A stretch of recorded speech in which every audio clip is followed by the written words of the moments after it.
season. Still winless, but probably their best performance yet, and it's typical that their best performance comes in a 10 versus 10 game where there was two red cards and it was scrappy. They were relying on the counter attack, but I guess this is their identity almost, that they almost have to be a little bit of a nuisance to the teams that are better than them, and they were able to do it well here. I don't think Ariola will want to see that red card back again though, because he was a big miss after this. I don't even think he's played since this red card.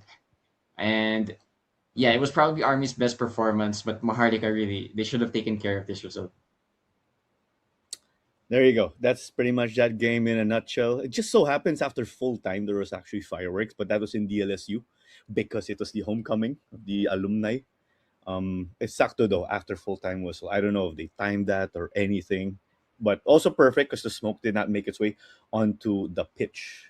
Anyway, let's get to the league standings right here and just to break down what is going on. The top six again will make it to the championship group. So your points carry over. And then the top six will get to play in a single round robin against one another. That's how you determine the champion who will get our AFC spots. Number one will go to the AFC Champions League 2. Please correct me if I'm wrong, I might be rusty. Champions League 2 qualifying playoff, and you get to play in the Shopee Cup. And then number two will play in the AFC Challenge League qualifying playoff. And tandaan nga natin, classification group. So whoever's there, the classification group, they can only go to the number six spot highest. You can't overtake the people in the championship group. Wanta Gig leads the way, 42 points in 15 games. Let's do a quick one. How are your predictions shaping up from earlier in the season? I'll say my top six is there, pero yung order, iba. That's for sure. You want to start, Natasha? Yeah, I feel that it's hard to really say anything because Manila Digger still have to play at least Manila Digger and even Wantagig need to play just a bit more games when we need to know those results. And actually, that's one game that keeps getting postponed, which is Wantagig versus Manila Digger. And that's definitely something to look forward to because it says a lot of how the standings are going to shape up. But yeah, you'd feel that the top six, at the moment, these six teams deserve to be exactly where they are, not just how they started the season, but also how they utilize the window to make sure that they can stay or maintain these positions. Okay, there you go. Jing, anything, any impressions here with what's going on? I really thought that Maharlika was going to do better. This second half of the season has seen them really lose their momentum, and they haven't been able to make the most of a very promising start to the season. And yeah, they're outside of the top six right now, and it seems like it's going to be a difficult one to get into at this point in time. And it's just shocking to me how far down in the table right now Kaya is, and how difficult it looks to overcome the teams that are in front of them right now. Yeah, 2 points out of a possible 12 for them in their last four outings, all of them against these contenders in the top six. And yeah, you can't help but feel a little bit disappointed. I'm sure that's the sentiment as well with the three-time champions. It's looking grim at the moment, but again, we saw the results earlier. Hindi na masyado malalaki yung mga scorelines. Like the top six will play against each other week in, week out, and I think that's just going to be so much fun to be a part of. Anything we missed, Diego? You agree? Anything to add? Oh, baka may hot take ka if you want to get burned figuratively. Well, on the top six right now, I think everyone had that same top six, but yeah, the order was so much different. I think at that point when we made the first episode, one the gig didn't even announce any signings yet, and then boom, they just exploded this season. But I'm actually reading our comments here, and comment here that points out, if you look at the points tally again, the maximum amount of points that Maharlika can get means that if Aguilas beat Maharlika this Sunday, I'm just gonna double check, but if Aguilas beat Maharlika this Sunday, that might actually be that for Maharlika, but I need to double check that if my arithmetic is letting me down.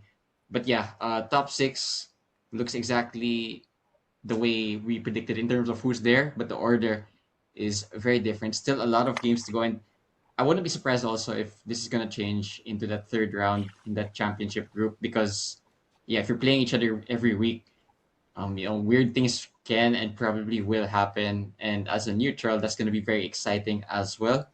And yeah, I believe we're now just 20, like a lot of these teams have to play just three more games now.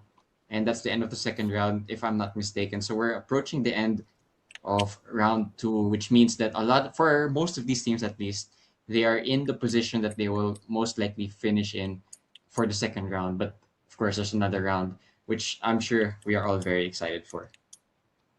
Sorry I if just I want to will add add as this. well. Yeah, go ahead. Go Yeah, ahead. nothing to do with the table, but I'm not sure if it's also on the agenda. And I'm not sure if we've ever mentioned this in the previous Means and Football show. But of course, congratulations as well to Manila Digger for their win in the AFC Challenge League. It has Woo! set them through to the semifinals, right? Just making sure That is correct. that was AFC quarterfinals. Now they're Challenge the League. yeah, and it, it's it's a lot. It's actually very important because it's helping put Philippine football on the map again. Because throughout the years, Cebu, Kaya, they have been representing the Philippines, but they haven't been as successful on even Stallion that at one time. They have been representing the Philippines on the international stage, but they haven't been successful in getting the results, whether it's the AFC Cup, the Shopee League, or the AFC Champions League too. But for this AFC Challenge League, when you're seeing the success of Manila Digger, it brings you back to the Ceres days, where at the end of the day, you can't help but when it comes to that international stage, you want to root for the team because when a Philippine team does well on that stage, then more slots open up for more clubs to get more chances to play on that level. You know what Yeah, was well said. impressive as well? Their home game, they had a fan zone. They had like 1,000 people there. Great atmosphere. Like really utilizing the platform of the AFC, in my opinion, in the right way, where you could create a bit of an elevated experience for club football. And yeah, so Manila Digger really carrying the torch at the moment for the Philippines. Shout out to the man behind the fan zone. We are not going to be surprised, of course. I was happy to see him in that game, which I got to call actually. See David Diaz, the man himself. He do the men's national team fan zones when you recall also. Lalo na nung AMEC. So I was surprised to see him, but happy to see him do it, of course. I didn't expect it would be him, but he knows I know, of course. Yeah. I just wanted to conclude. There's the comments from Ducks.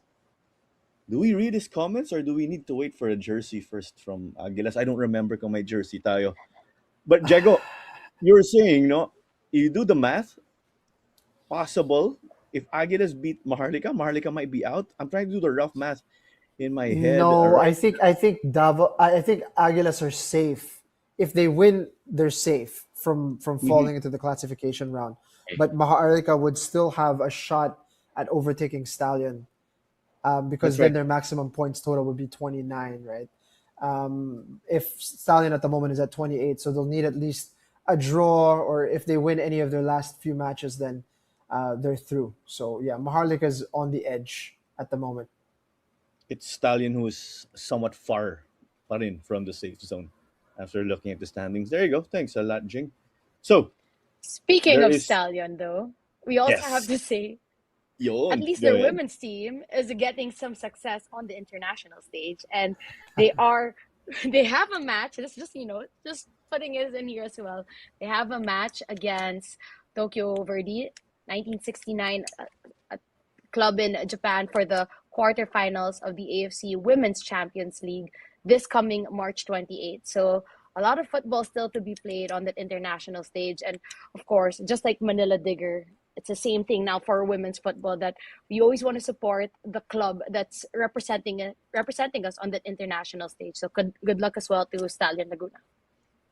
Where When are you the look at games the being played? bracket, Oh, sorry. I sorry, I'm Jing, just yeah. curious. When you Japan. Where are the They're going games to playing? Japan. Oh So wow. Japan has home. Nice, nice. Good luck to them. There's a whole bunch of Filipinos there on that team as well, so should be good. when you look at the quarterfinal bracket, it's also familiar countries in the women's football perspective. Clubs from what's this? Australia, Uzbekistan, Japan, which we mentioned, North Korea, Vietnam, China, and South Korea. So there's all those countries have one club each, and the Philippines is there also. Tama ba? Those are all the quarterfinalists also when you look back at the Women's Asian Cup. All those countries that Yeah. I mentioned. No surprise if you get what I'm saying, right? Because club football definitely um there's is involved with the groundwork of sorts, getting your national team going. So there you go. Shall we? Or anything else we are missing, guys? All right. Ito na ba siya? What we're gonna do next? We are going to preview the upcoming games first. Oh, here. We have our question of the day. Your thoughts on the weekday games, the streaming audience in stadium. What do you guys think? Weekday games, Jago was pointing out. Also, Natasha, you guys correct me if I'm wrong, who was the one pointing it up? Taas ng views during the Wednesday football games. And I just made up, or me thinking on the fly, I think people are like, hey, it's Wednesday. I want to get away from work. Watch it on live stream. That's as close as it gets. Jing, you want to start? I think it's great. I think having Wednesday games throws me back to a little bit of when the UFL would play games on weekdays, and I thought, there's a decent amount of demand for that. As you mentioned, right? You've had a tough day at work, a tough day at school. It's nice to come home and watch a bit of sports. At least that used to be my routine when I was younger, and yeah, if you're watching it during work, listen, we can't condone that kind of behavior. But hey, a view is a view. If you guys enjoy the football, right? Come on down, do your thing. Wag mo nang pakita sa boss mo. But yeah, I think it's something that we enjoy, and I think that might, that might mean that we don't have triple headers all the time at Rizal Memorial Stadium on weekends. But we could space it out a little bit more, right? But with that, Natasha, taas ng views, diba? But it's hard to go to the stadium on a Wednesday. How do you find this balance between people in the stands, people in the live stream? I will admit the live stream comments is always entertaining for good reasons and bad reasons, but is there a balance of sorts or do you favor one?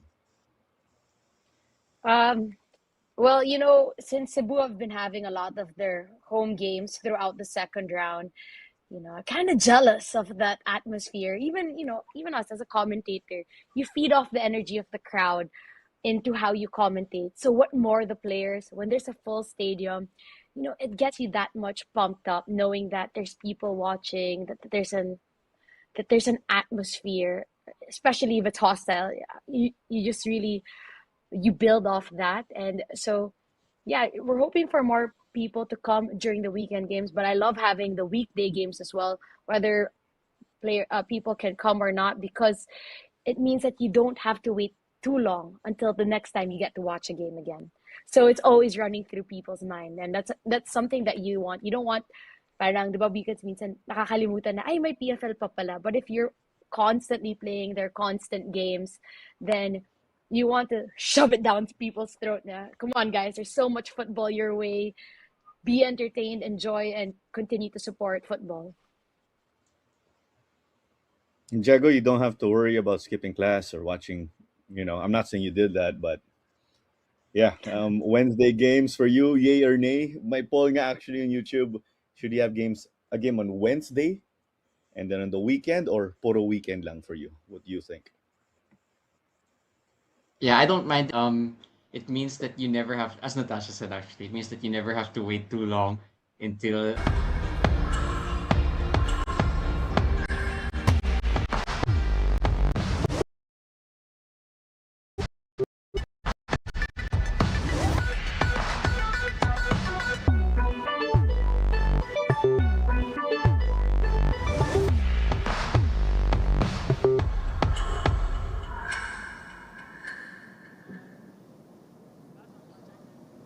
crunch time in this season's PFL. It's match number 57 between Maharlika FC and Aguilas UMAK FC. Our second match this Sunday live from the Rizal Memorial Football Stadium is going to be Diego Cordero alongside Ed calling this one for you. And this is a match that is exciting for many different reasons. But if you look at it at first glance, you'll see that it's a match between two teams in a similar area in the table, and that might make it more interesting because they're both chasing the same spots. It's cooled off after a very hot afternoon. Ed, what do you make of this match that's about to be played in front of us? Well, the best part of any league in world football is a proper mid-table clash, and that is exactly what we have in store for tonight's main event. We got 5th place Aguilas UMAK against 7th place Maharlika. What's on the line here is that final chance to make it into the championship round, especially with the round 2 winding down. If Maharlika can pull off a proper result here, they can go ahead and get close into the championship round here. As we can see on the table, Maharlika is 23 points in 7th. If they can pull off all 3 points here, they can move up to 26 and prevent Aguilas from getting any more points. So whoever wins tonight will get a massive 3 points. They will get closer to whatever goals they're achieving, but it looks like that goal really is to make it into that championship round. A win would help either side. A draw might not really help either side at the same time, but there is a lot on the line for this match. And it's a match also that when it was played in the first round, very heated affair. It ended 2-1 in favor of Aguilas, but it was a very scrappy game. It was very close. Could have gone either way, but it went the way of Aguilas last time around. But moving on to Maharlika FC, 5 points behind Stallion with the game more played. So that puts them in a bit of a tight spot when trying to chase for that top 6 finish. Especially since there are, keep in mind, 20 games across both opening rounds. Maharlika's already at 17. They only pretty much have 3 games left to go. They have to nail every single game they have moving forward, because even a result such as a draw could potentially knock them out of making it into the championship round. So they have to be absolutely perfect for the rest of the second round. And even then, that might not be enough if the results of Stallion and Aguilas don't go their way. And yeah, that's really been their season so far. They had a really good round 1, which ended with them in the top 6. But come the new year and come the rest of 2026, they haven't had the best results. Their most concerning result was probably that 1-1 draw against Philippine Army, which really hampered them. They were completely out of sorts in that game. They were not playing their style of football, because Coach Moon Hong, he likes to implement a style of play that allows him to pass and play out of any sort of press, especially in the league that features Kaya and Manila Digger. But it just hasn't been working so far. Here is their starting 11. A lot of the usual suspects. No Ibrahim, however, he's with the Eurasian national team. Congratulations to him. But it is strong enough for them to at least mount a good match this evening. You can see players here that have so much PFL experience, and also a good mix of new signings, foreign signings, in particular South Korean players that have come in to this Maharlika team alongside their head coach Moon Hong, who really has been a difference this season.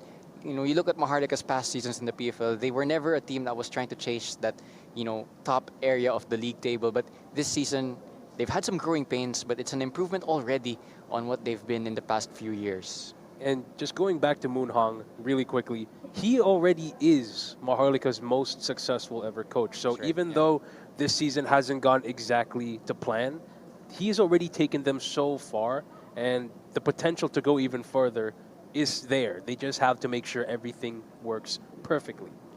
Moving on to our player to watch, we had many options for this one, but we have gone with Yunsu Park, who is back after a head injury he sustained against Don Bosco Guerrilla United. He's our player to watch because he has a busy night in front of him, because he will be playing, it looks like, either as a defender or, if I'm going to check my drawing correctly, in the midfield, and that's a very crucial midfield battle that Maharlika need to win. Scored against Aguilas in the first round, but also came away from that match scoring an own goal. So he will definitely want to redeem that own goal from the round 1 encounter. And a lot of the good things that Maharlika do go through him. And Yunsu Park, he's such a perfect player for Moon Hong's system because he's so versatile. He can go ahead and anchor up the defense, and he can also go ahead and contribute in the playmaking efforts in the midfield and on the forward line. Speaking of Coach Moon Hong, let's now hear from him. Aguilas has really tough games recently, and they've been losing the games. And I think they will be looking for a win today. And I think if we can manage to use our energy and fight and get a win, I think we can actually make the top 6. And I truly believe in my players that we can do it.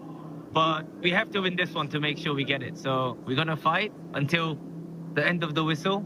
And I don't know what the score will be, but there will be a lot of the goals and a lot of the fight. And please support Maharlika all the way and watch us make the top 6. Thank you. Coach Moon Hong still believes that Maharlika are good enough and will finish in that top 6. Aguilas UMAK FC, it's up to them to change that narrative up. Now, speaking on Aguilas UMAK FC, you heard Coach Moon Hong mention it. They've been on a losing run, but they still have a lot of quality players. And, you know, the control is in their hands to finish in that top 6. And Aguilas, he's right, absolutely right. That they've been on a downward turn. So Moon Hong, he set his team up as sharks. They smell blood in the water. They want to take this opportunity now to prevent Aguilas from getting any more points while they themselves inch closer to get back into that championship round. It really just circles back into making the most of the opportunity that's right in front of them. They have an opponent that's been beaten down recently. They just want to go ahead and contribute to that downward slide. 2 losses in a few days for Aguilas UMAK FC. A 1-0 loss against Dynamic Herb Cebu, and a 3-1 loss to Manila Digger. 2 matches they could have walked away with at least a point from because they led against Digger and they could have scored a penalty that was eventually missed against Cebu. So that's the story of Aguilas in the recent weeks. And yeah, they are not on the best form, but still they have the quality to at least get 3 points tonight.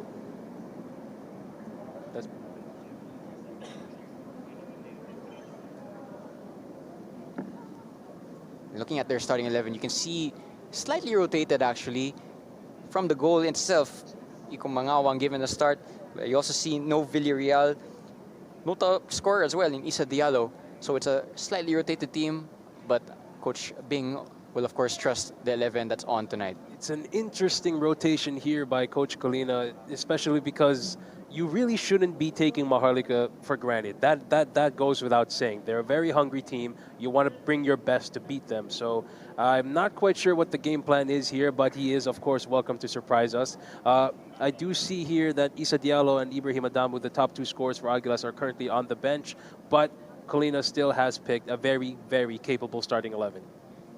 Moving on to our player to watch for Aguilas, we have gone with number 33, JV Calucaran. Used to play for Stallion, is now back with Aguilas UMAK FC as their starting left back.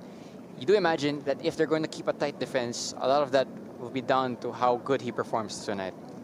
And JV Calucaran, he's another one of those versatile players. We've seen it earlier this season with Stallion, and of course we've seen it in his recent games with Aguilas. He's a box-to-box wingback, if that makes sense. He can do so much on both ends of the pitch, and he's for sure going to look to be that dynamo in the wings tonight. Now let's hear from Coach Bing of Aguilas. We prepared this game very hard, and we hope that we can get this win today. And expectation for the game tonight, I think we have a good battle against Maharlika. Maharlika is also a strong team, and there are a lot of foreign players also are quality players, so we'll try our best to win the game. Coach Bing and Coach Moon of Maharlika, both up for this. So you'd imagine that this match, a lot on the line, and both of these teams will be in for a real feisty fight. That's because both of them know exactly what's at stake here. It's the chance to either make it back to the championship round, and for Maharlika and for Aguilas, it's to stay in that championship round and, of course, build momentum if they do stay in that round or in the championship bracket, to just take it to the teams that are above them and just really build momentum from here on out. It'll be interesting to see how fast this match starts, because there's so much on the line. Don't be surprised as well if that adrenaline and that energy, makes it a bit of a nervous start. Or you can turn that around. Don't be surprised as well if this match goes 100 miles an hour from kickoff. And like you said earlier, in their first meeting this season, it was a very, very feisty affair. It could have gone either way. Maharlika, for sure, they will rue those chances because they felt that it was winnable for them. So perhaps they've learned some lessons from that game, want to tweak it a bit here tonight to finally get those 3 points against a team in the top 6. Now we'll take it to the pitch for our pre-match ceremonies.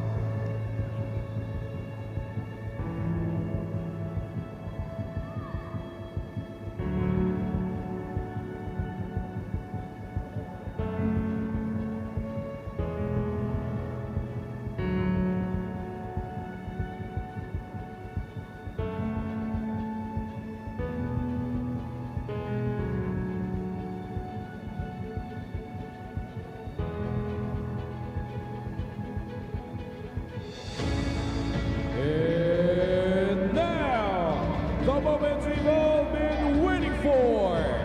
Let us welcome the teams of Maharlika Football Club and Aguilas UMAK Football Club.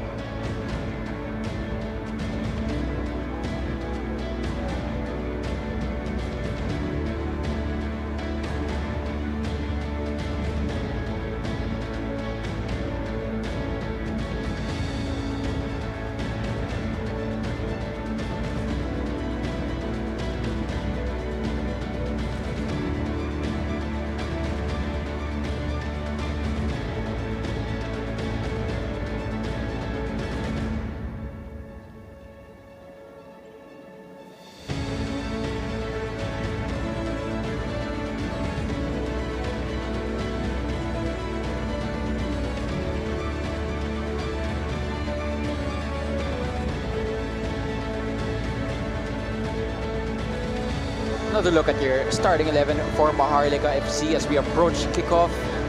Again, a lot of onus is on them to pull themselves back into that top 6, which they were in, but fell out of over the recent weeks. No more room for error here for Maharlika. They have to nail every single game they have here moving forward, especially starting tonight against a very game Aguilas UMAK, who is not intent on letting go of their top 6 position now. Thing is as well, Maharlika will know that in so many of their matches against big teams, they've performed well and probably deserved a bit more points compared to what they actually got. Meanwhile, for Aguilas, on a downward turn, but they've had a good 2026 in general, getting a lot of points. They will want to make sure they get back to winning ways. As we look at the refereeing team for this evening, main referee, I see Raymart De Los Santos assisted by Segundo Saluria III alongside Ryan Flores. Fourth official is Jesus Abogado. Our referee assessor is Alan Martinez, and match commissioner is Miss Ira Ilan. So there's a lot on the line. The two team captains here leading their teams, and they'll be hoping to lead their teams towards 3 points. That's Jorel Aristarenas and David Kum, 2 midfielders and 2 captains.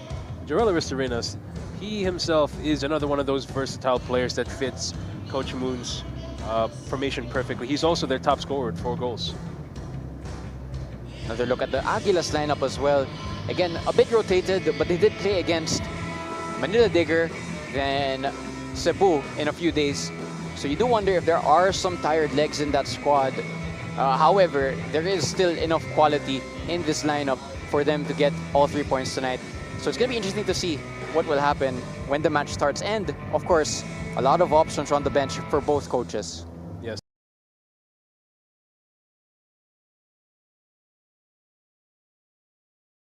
A very capable game, which place a man or take a man off. The quality, for each team on that pitch will not drop.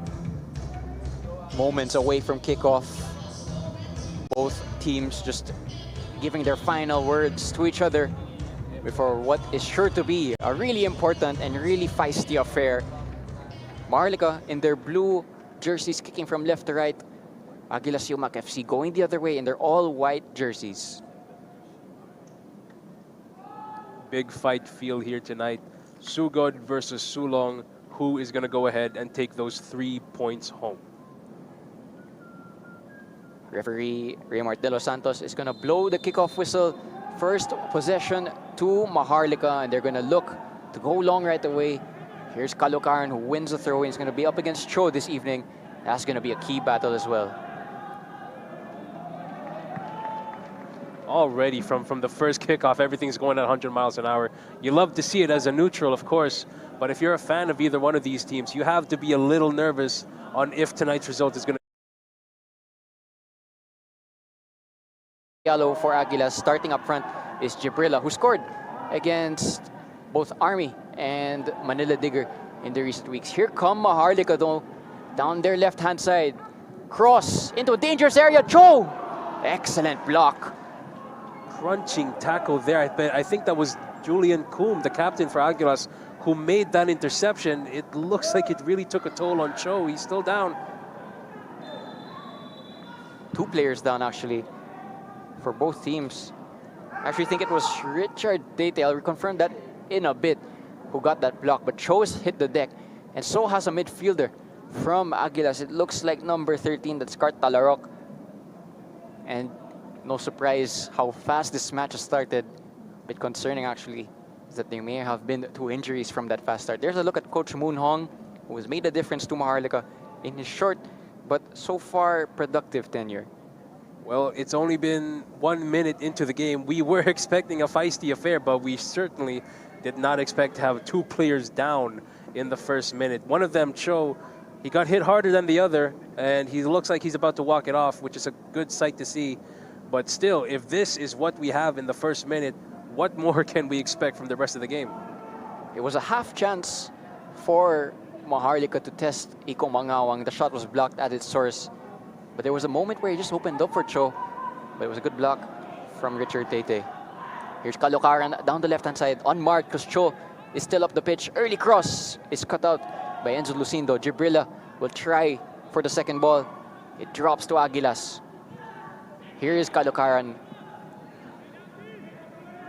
Here's Coombe. Wants to redeem himself for sure after that missed penalty at Cebu.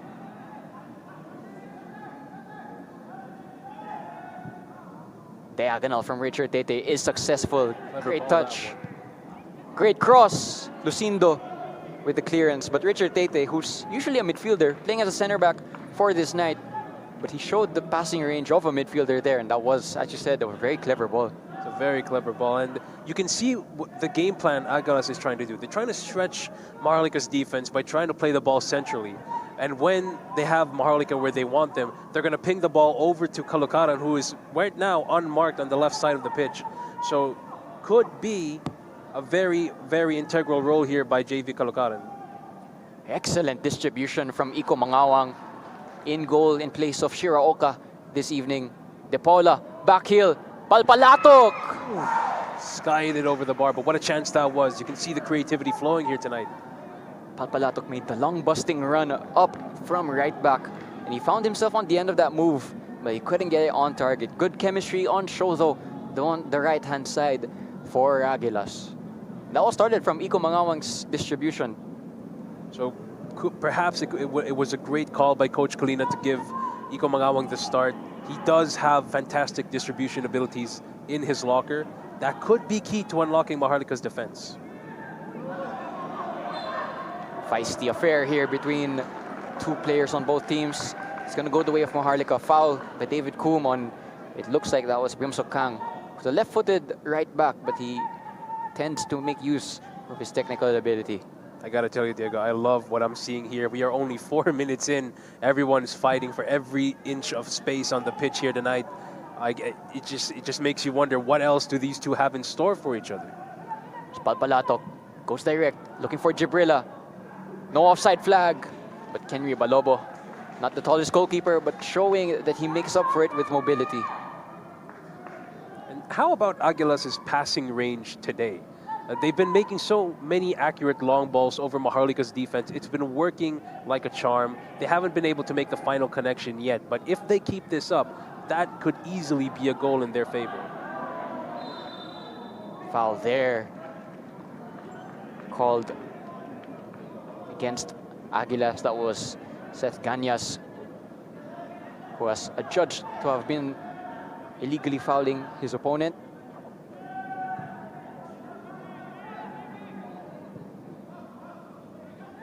And attack will start for Maharlika from all the way back. Kenry Balobo with his foot on the ball. Not afraid to play out from the back. It doesn't always pay off, but it's that risk and reward. If it does pay off, then you have an overload in your final third. If it doesn't pay off, you might be a bit light at the back. Exactly. And the thing about Maharlika is that this entire season, they have lived and died by this way of playing. They have stuck to their guns, and they're confident in their passing abilities. It's cost them so many results this season, but it's also worked in their favor just as much. More good distribution from former LaSalle goalkeeper Iko Mangawang straight to Caloocaran. Here's Peña, one of their new signings. Tackled by Ristorenas, two former Stallion players actually. Great roulette from Peña. Referee played advantage initially but went back for the foul on Peña. Great turn from the midfielder. Everybody's going at it. That midfield battle is intense. Everybody in that entire midfield is just either going straight for the ball, making clever passes, or in this case, if you're Jax Peña, trying to go for that roulette. It nearly worked there, but he got tripped in the end. It's going to be a first free kick opportunity for Aguilas. Peña winning this free kick, and it will be Kurt Talarok to try and find an aerial target. High line from Maharlika also. Everyone with their foot on the penalty line. Indeed, that is Maharlika's patented high line.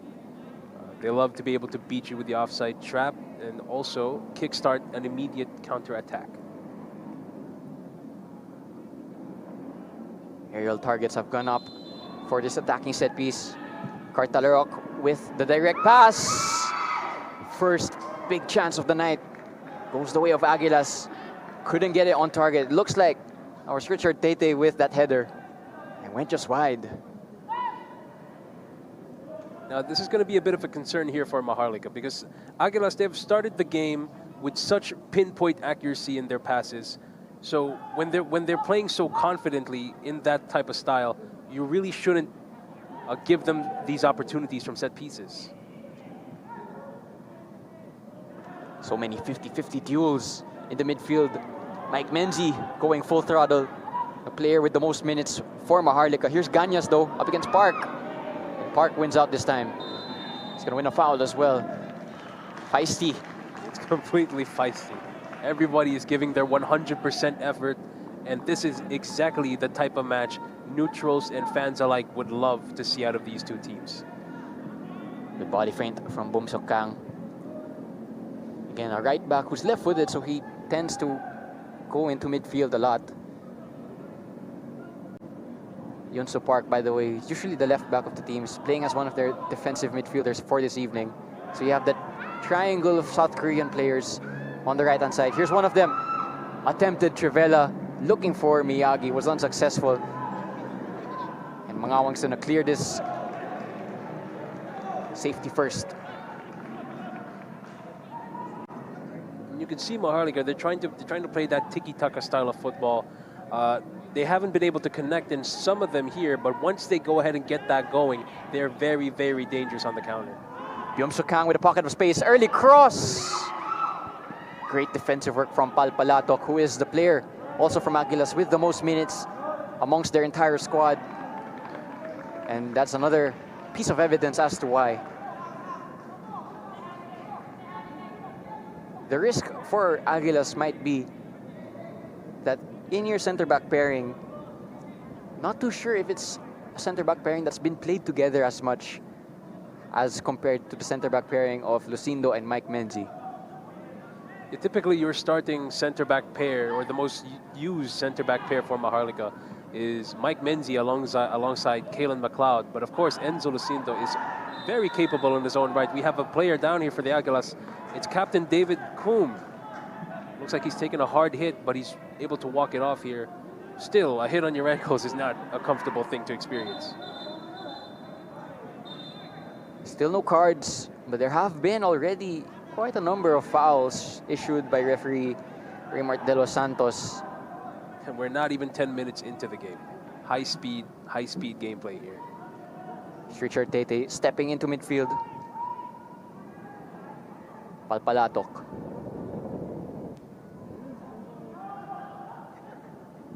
Attack down the right-hand side for Aguilas hasn't paid off.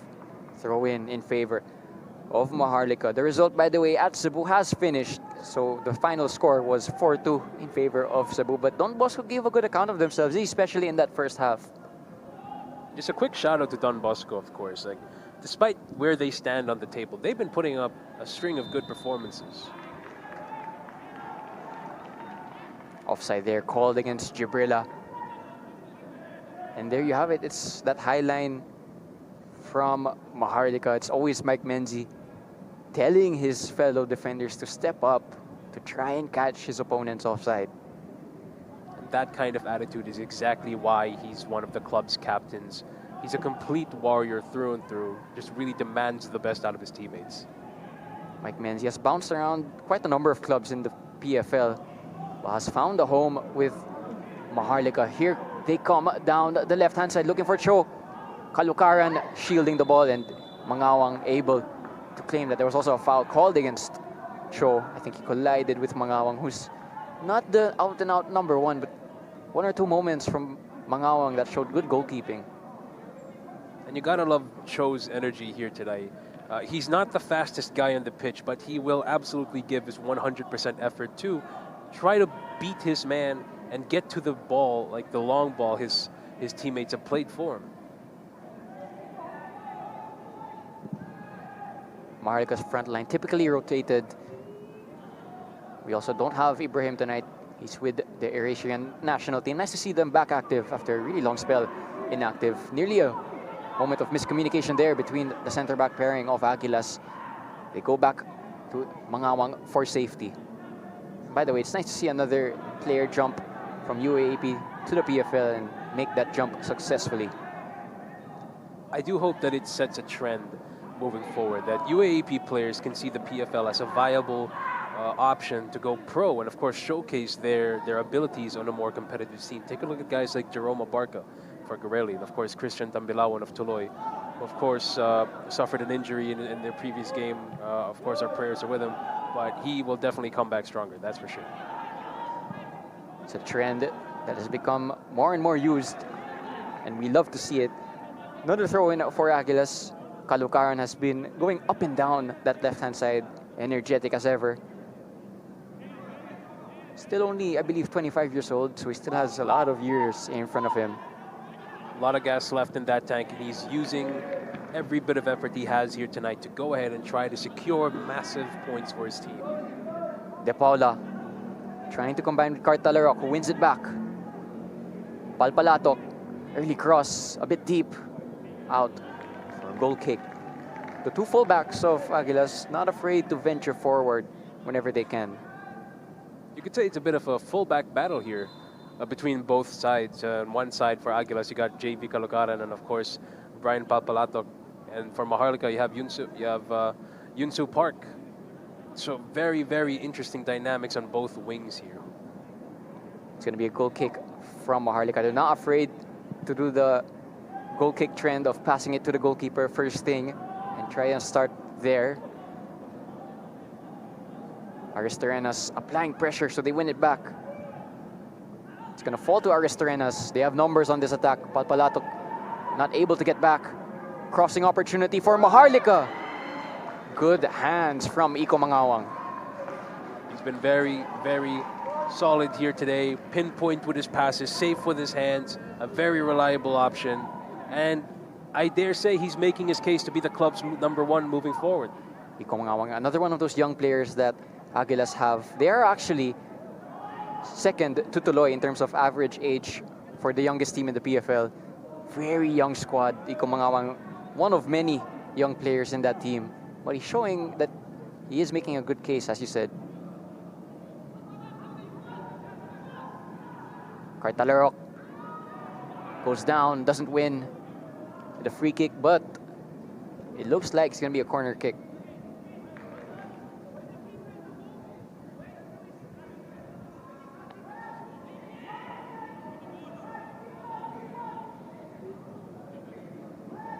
It's going to be Cartalarok who won the corner kick to take it.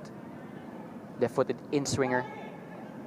Looking for his tall targets in the penalty box.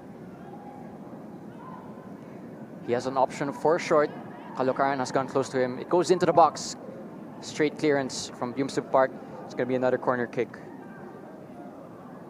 And just take a look at how Aguilas is setting up for that corner. They got plenty of options in the box, but they also have Ganyas there at the outside of the box, just right in front of goal. And they have Koum coming in short as a short passing option. So very versatile options here from the corner, looking to do as much damage as possible. Before this corner is going to be taken, though, there was a little bit of extracurriculars from De Paula and Cho.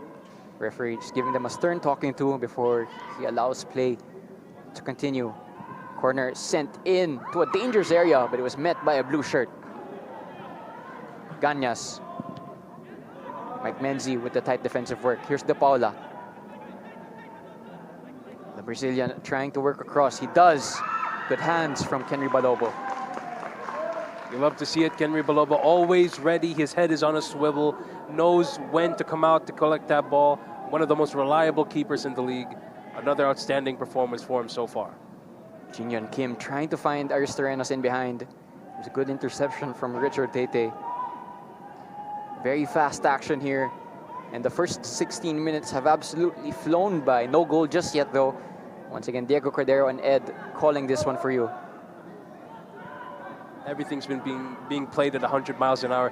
If we take a close look at the players there on the field, they are drenched in sweat. And we are barely 20 minutes into the game.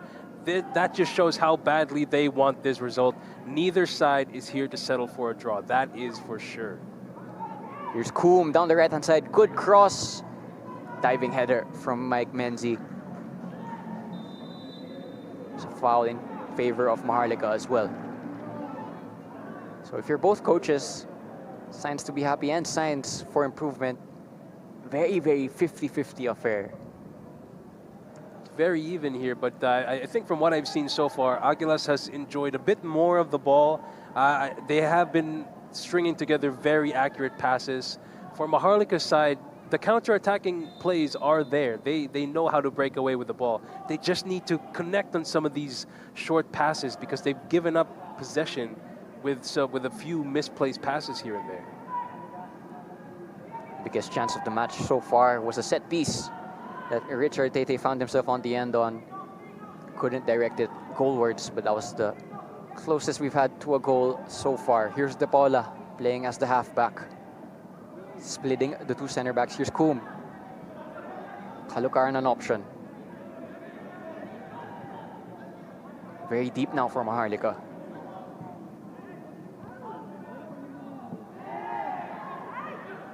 No foul on Aristorenas.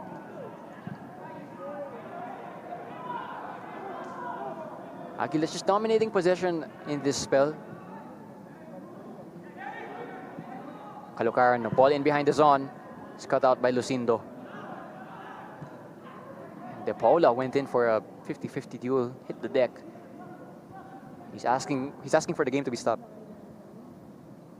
Brave clearance attempt there by De Paula. Just gave his ankle away on that one. But you could argue that there was no need to go in that hard for a potential interception. It doesn't look too serious right now, but you really can't be that reckless going into plays like that. Cho Woyuk of Maharlika is asking also for some magic spray on his ankle. He did go down in the second minute. So do keep an eye on that. And again, we're going to see it again. That goal kick setup from Maharlika. Not afraid to start really deep. Aguilas naman, on the other hand, not afraid to press high. So it's that chess match of sorts. And that's nearly a freak goal. Mike Menzi going long, De Paula with the block, and it bounced goalwards. That could have been absolutely disastrous for Maharlika. And that's exactly why you really cannot be sleeping at the wheel here if you're Kenry Balobo. Anything can happen, including a blocked pass like that heading towards your goal, with some speed on it too. It's their philosophy of playing out from the back no matter what. It's going to pay off nearly here, but Peña able to get a toe in. Here's Koum. That's the risk. If you lose the ball in your defensive third, it's a dangerous position. You can see Coach Moon shaking his head there a little when they gave away the ball, but he is confident in his players to break away here. Chance now for Maharlika, looking very dangerous for them so far. Aristorenas. Palpalatok. Oh, that is a workhorse's clearance right there. Good on you, Brian Palpalato. You could see he had nothing else on his mind but to get as much power behind that clearance as possible. He just wanted to get that ball out of his half. He did not want it there. And that type of attitude is why Palpalatok has gotten 1,153 minutes so far. He's been a constant in that team that has had multiple coaches already this season. Started with Coach Jorg, then you had Coach Muescan, and now you have Coach Bing. But so far, Palpalatok seemingly able to stay in that starting 11. And keep in mind, Brian Palpalatok was brought into the PFL with Maharlika last season. He was able to show what he can do, and of course that impressed the management over at Aguilas. And what a job he's done for them so far. Definitely one of the underrated players of the season. There's a ball in behind open for Cho, but it was never played. And Aguilas win it back. Here's De Paula.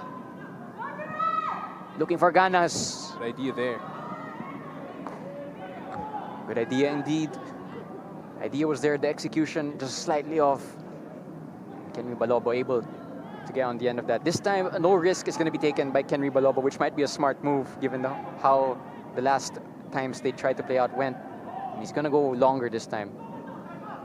Aguilas are feeling especially adventurous in Maharlika's defensive half, so good idea to play it long this time instead of short, but I'm certain he's going to try that again.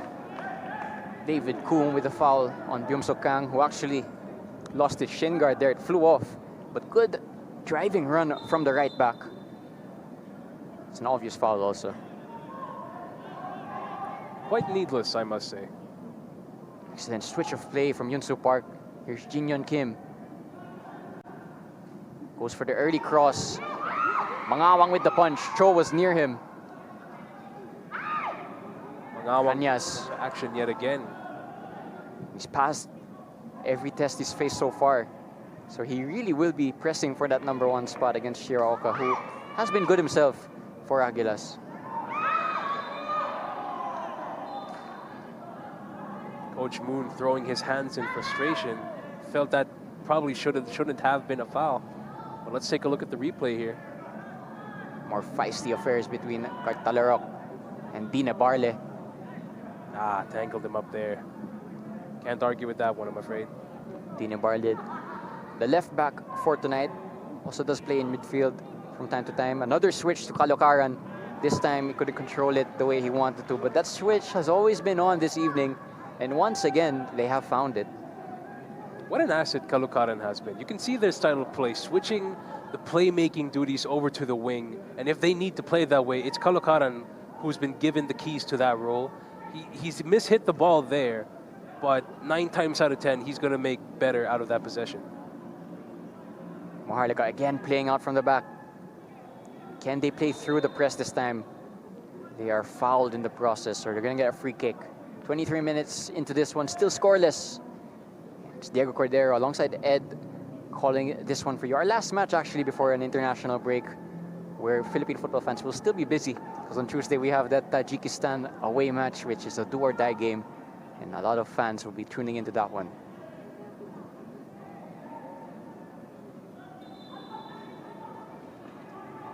So much movement going on in the final third of Maharlika, but they go short again.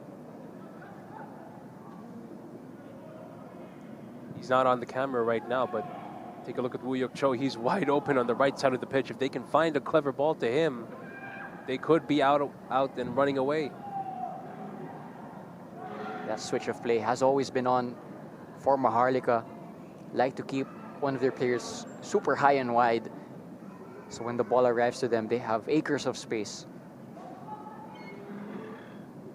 Palpalatok with the throw-in. Looking for Jibrila. Will Jibrila keep this in? Goes out for a goal kick. Fascinating observation here by Aguilas UMAK. They don't have a set #9. That's the one position in that team that they love to rotate, either out of tactical necessity or for fitness concerns. But what impresses me about it is that whoever they chuck up there at the #9 spot, They're very capable, like this one here. Aguilas with a very dangerous possession. Offside called by the linesman. So Maharlika got away with that one there. But that run by Julian Coombe, if he was able to just time it properly, they could be celebrating 1-0 here. Actually, might be a corner kick from Maharlika. They took another risk there by playing out, and Aguilas were nearly able to pounce on that one. Still so far in the 25 minutes of action, you can tell Aguilas has had the more productive outing so far. They just need to convert. Corner from Cartalarok, this time with his right foot. Headed back into a dangerous area. Balobo came and didn't claim, but there was a foul amidst all the chaos. So it's a free kick to Maharlika. Cartalarok, by the way, taking corners with his left and right foot. Definitely a rare feat for a player to be able to just take a corner with both feet. Because anybody who's played the sport knows sometimes your right foot or your dominant foot just can't hit as well as the other one. And after another moment where they lost the ball playing out from the back, Kenry Balobo is going to opt to go longer and more direct to his forwards.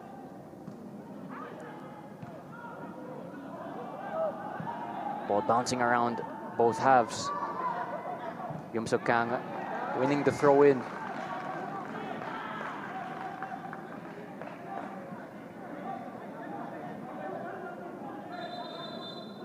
Referee's gonna have to stop the game a little bit. I did see that after a contested header, Peña just held his head a little bit. Of course, he can't take any risks with potential head injuries. He's gonna ask for a little bit of treatment.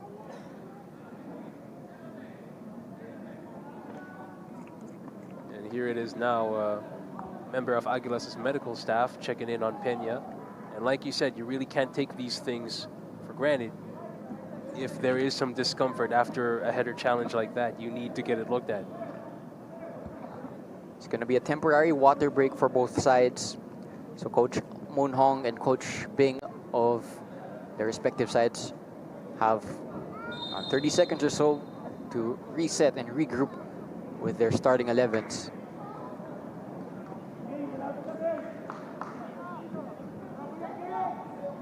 Here was that headed collision. You just see Peña looked a little bit dazed from that one.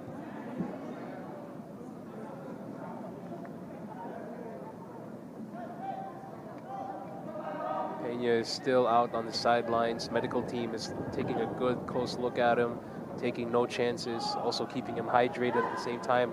So I think Aguilas is just going to be down a man here for now. Last thing they would want is to concede chances while they're down a man.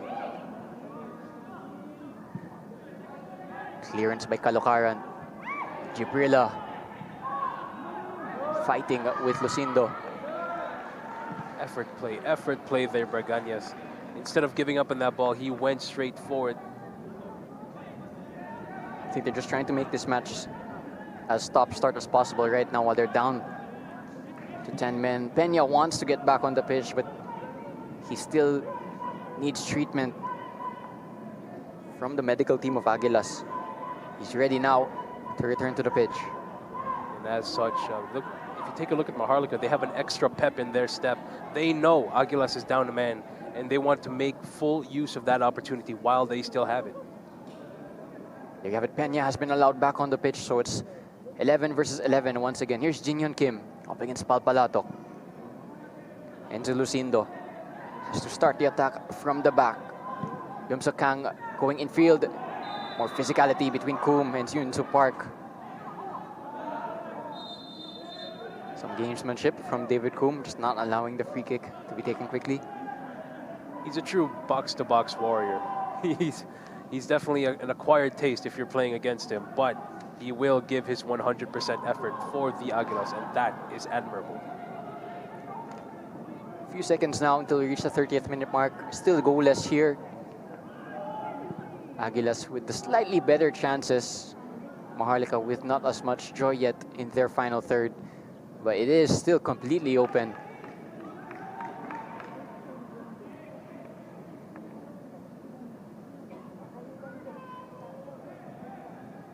Jin Young Kim. Ebarle. You can just see there's no time for any midfielder on the ball. Byung-Suk Kang, onside, venturing into the penalty box. Can he work out a cross? Clipped in, met by Miyagi, off the woodwork. Oh, what a chance that was. That was their best chance so far. Coach is smiling. He likes what he's seeing. Maharlika's turning it on now. Miyagi did ever so well to generate a header from this angle. And it's so unlucky for him. It bounces off the post. Mangawang was helpless had that been on target. What an angle that was, to attempt a header from that angle. My neck hurt just watching that. But it nearly went in, so props to you, King Miyagi. It really could have gone either way. Byung-Suk Kang also did really well to generate a cross. And he's gonna go and walk over to the corner flag to take this one. The right back creating there. Has another chance to create here. Might this be one of the set plays that we often see from Maharlika? Straight from the training ground, or will it be a direct cross into the dangerous area? A lot of targets up there.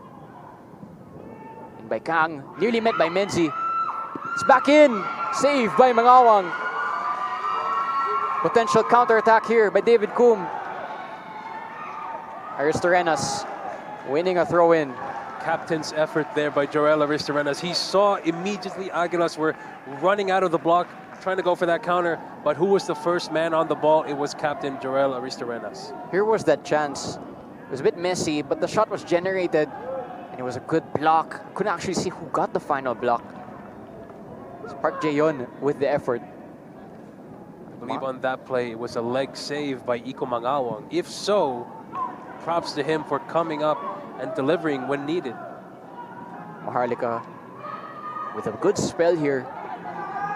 They've woken up now, and they're fully in this match.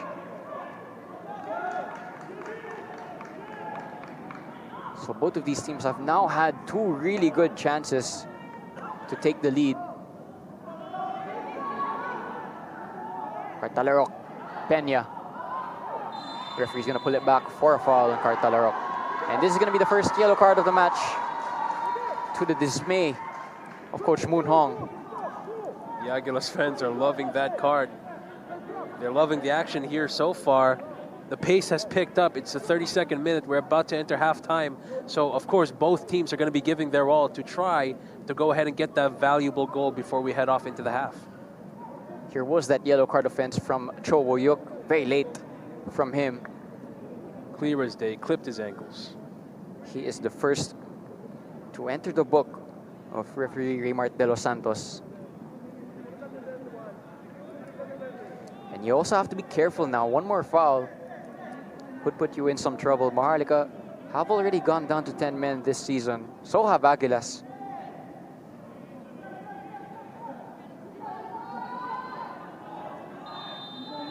Komangawang is going to take this one long. Straight into the final third. Decent ball, that one. Just didn't find anybody there. Ball ping-ponging around. That's a foul against Aguilas. Coach Moon Hong wants a yellow card for Hiruta, who made that foul. And he's saying it was a high foot. Coach Moon Hong, definitely one of the most animated figures in the Philippines Football League. He will let you know if he does not agree with your calls. He's still making his case there in the bottom of your screen. That was a high foot. No card there though for Hiruta. It's Aguilas' turn, or rather Maharlika's turn to step up the pace. Mike Menzi has room to drive forward. But he's not going to find a teammate with that pass.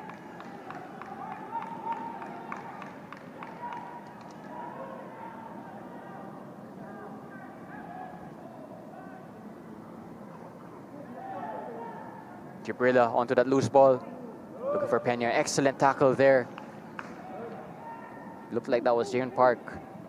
You could just see how each team is canceling each other out. They're trying to go for smart passes, smart 1-2s, but they've been shutting it down just like that one. It was a giveaway for Maharlika. Here's De Paula. Ball still with Aguilas. He finds Ganas. Tracked very closely by Jin Young Kim. And good footwork. Escape. Great footwork from Aristorenas.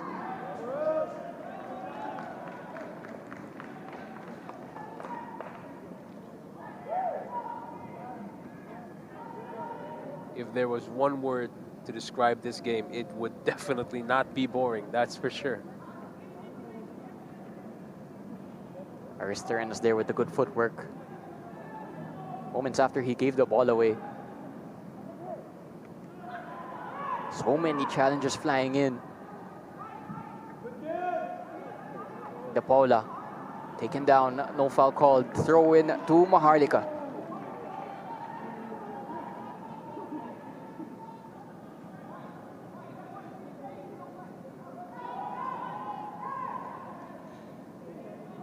Maharlika just enjoying a bit more possession in the recent spell.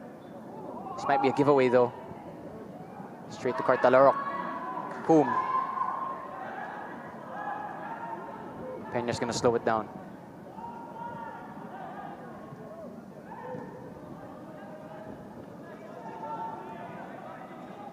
Hiruta. They could just do with a spell of possession because the last few minutes it has been with Maharlika. Aguilas not afraid to slow it down for now. That won't help. After getting possession for the first time in a long spell, it's given away. Throw in to Maharlika.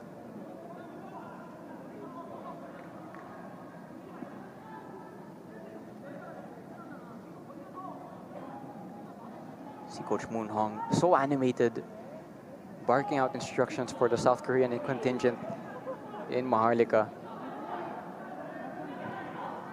Yum Suk Kang asking for support from Cho. Goes infield instead. Going for the ball in behind, looking for Miyagi, who is deemed offside by the assistant referee. Good execution there on that play. You could see what they were trying to do. And the emotions are flying high here now. It was only a matter of time before we got something like this. Tempers are flaring out here.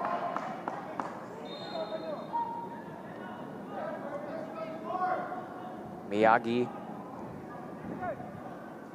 hearing some words from the referee, as is Richard Tete. No punishment for either party, so the referee's gonna allow the game to continue. Here's what happened. It was offside, so nothing Miyagi would have done would have counted. It's a bit of afters, actually. Well, these are two highly competitive individuals, so they're gonna try to go for the heat of the moment. If they feel slighted, of course, they're going to react to it. But hopefully not to the point where they're going to be sent off. It's Richard Tete. Through ball, looking for Peña. No offside flag. What a tackle. Still Peña. And still Peña. What a save. What a play that was by Aguilas. Well, after remaining defensively compact for majority of this half, Aguilas sliced through Maharlika here. Look how easily they found Peña. Like a knife through butter.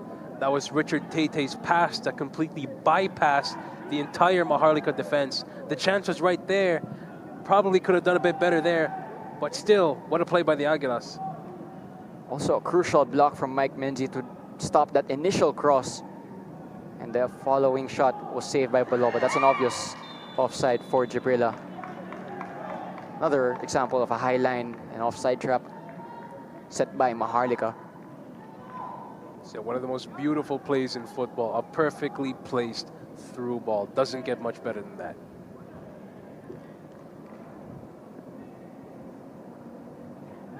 Again, both of these teams have had the openings.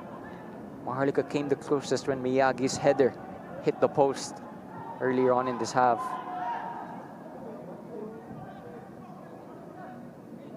Balobo. Pass straight into midfield is risky. Pays off just about. A bit too lax there for Kenry Balobo. Of course, he's confident in his teammates' ability to go ahead and receive that ball. But of course, you want it in a bit more comfortable circumstances than that. Well, looking for Byum Kang. Good header by Kalokaran. And Hiruta is not going to take any risk. Ball eventually finds itself back with Kenry Balobo. 5 minutes to go until halftime. Still scoreless, but it has been action-packed.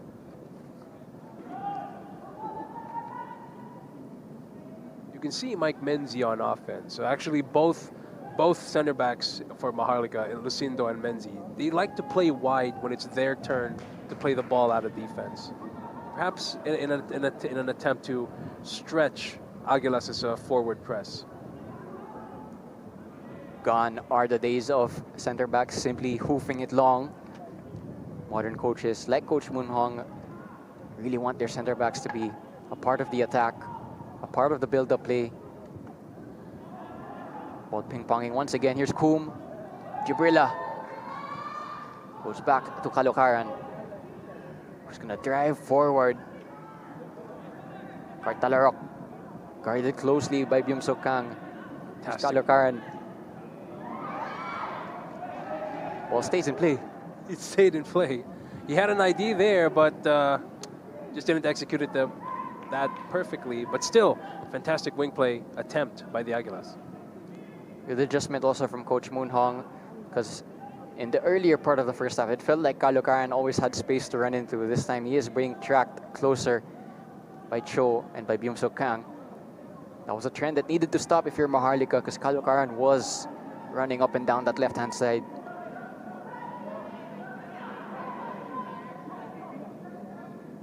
Lucindo, Chowoyok, guarded closely by Kartalarok. In by Lucindo. Headed away by Tete. High press by Aguilas means that Maharlika going to go back once again to Kenry Balobo.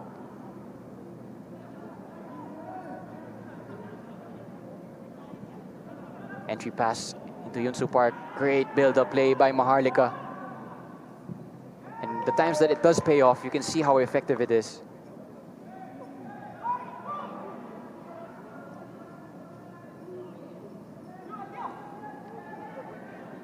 Diagonal to Chowoyok. How about that ball? Ooh. Nasty hit here. Could be bad. He's holding on to that ankle. That is Bomsok Kang on the ground. Bomsok Kang did really well to get to that ball first before his defender Kalokaran. And Kalokaran is simply late. Tough one. Might be a sore one. Bomsok Kang. You could feel it from here. Anybody who's been chopped at the ankles will know that feeling. Not a pretty one. Free kick opportunity now for Maharlika. Bomsok Kang looks okay after that tackle. So he's going to take this free kick. Left-footed in swinging delivery. This would be a really ideal time to go ahead if you're either side. And it's Maharlika with the chance. Just a minute and a half till the halftime. Plus stoppage time, of course. From this range and this angle too, Bomsok Kang has a very good left foot. He can very well find a pass that will unlock this Aguilas defense and finally break the deadlock on this game. Aguilas have to be careful, as does Iko Mangawang, who has been good in this first half so far. Might be tested yet again here. Delivery is going to come in from Byum Kang. In towards the penalty box. First contact from Aguilas, but the shot comes in. Another save by Mangawang, and the follow-up to Mike Menzi wins the penalty right before halftime. Spot kick for Maharlika, and Mike Menzi might need a little bit of treatment as well, because he went for that diving header and he might have gotten clipped at the same time. So many things happened in just a minute there. We had a fantastic reflex save by Iko Mangawang, and now take a look at the replay here. A penalty, I believe. And like you said, I believe it was Mike Menzi who was clipped. See the block there. Yeah. Oh, that is not pretty. He might have been kicked in the head. Let's take another look at that here. There's the shot. That's a save. Oh, that's kick. He got kicked in the face. That was straight in the face. It was Richard Tete with the foul. And Mike Menzi, by the way, back up on his feet, so he looks okay. Has to step off the pitch, though. But this is a huge chance for Maharlika. What a warrior Menzi is. To just eat a foot to the face and still walk it off like it was nothing. Of course, it would be best to go ahead and get that looked at, but still, props to Mike Menzi. What a tough cookie this guy is. And Iko Mangawang made the save. Has to make another from the penalty spot. Incredible how a penalty came from that loose ball. It was just a loose ball, and it was just two players that went for it. And Mike Menzi got to it first with his head. Cho Woyuk is going to step up for his team. Can he convert? Can he give his team the lead in the most ideal time possible in the first half? Or will Iko Mangawang stand his ground as he has done so many times in this first half? We've been praising Iko Mangawang this entire game, always delivering when needed. Can he deliver here? Let's go ahead and find out now. Choyuk versus Iko Mangawang. Mind games for sure. Who is going to win the psychological warfare? Choyuk. Can he give his team the lead right before halftime? And it's an excellent penalty. Sends Mangawang the wrong way. And right before halftime, on the cusp of halftime, 1-0 in favor of Maharlika. And this is the ideal moment to score your first goal of the game right before halftime, because that's going to give you all the momentum you need to go ahead and take control of the second half. Aguilas, they're going to use this time to recover and try to restore parity heading into the second half. But what a penalty that was by Woyuk Cho. Very well taken. There was a small stutter in his lineup that just threw Mangawang off. You could see Mangawang step ever so slightly to his right. Cho Woyuk went the other way. And you could see Mangawang's reaction when that ball went in. He's so frustrated with himself. And I don't blame him. He's been doing so well so far tonight. He also made that save right before the penalty was called.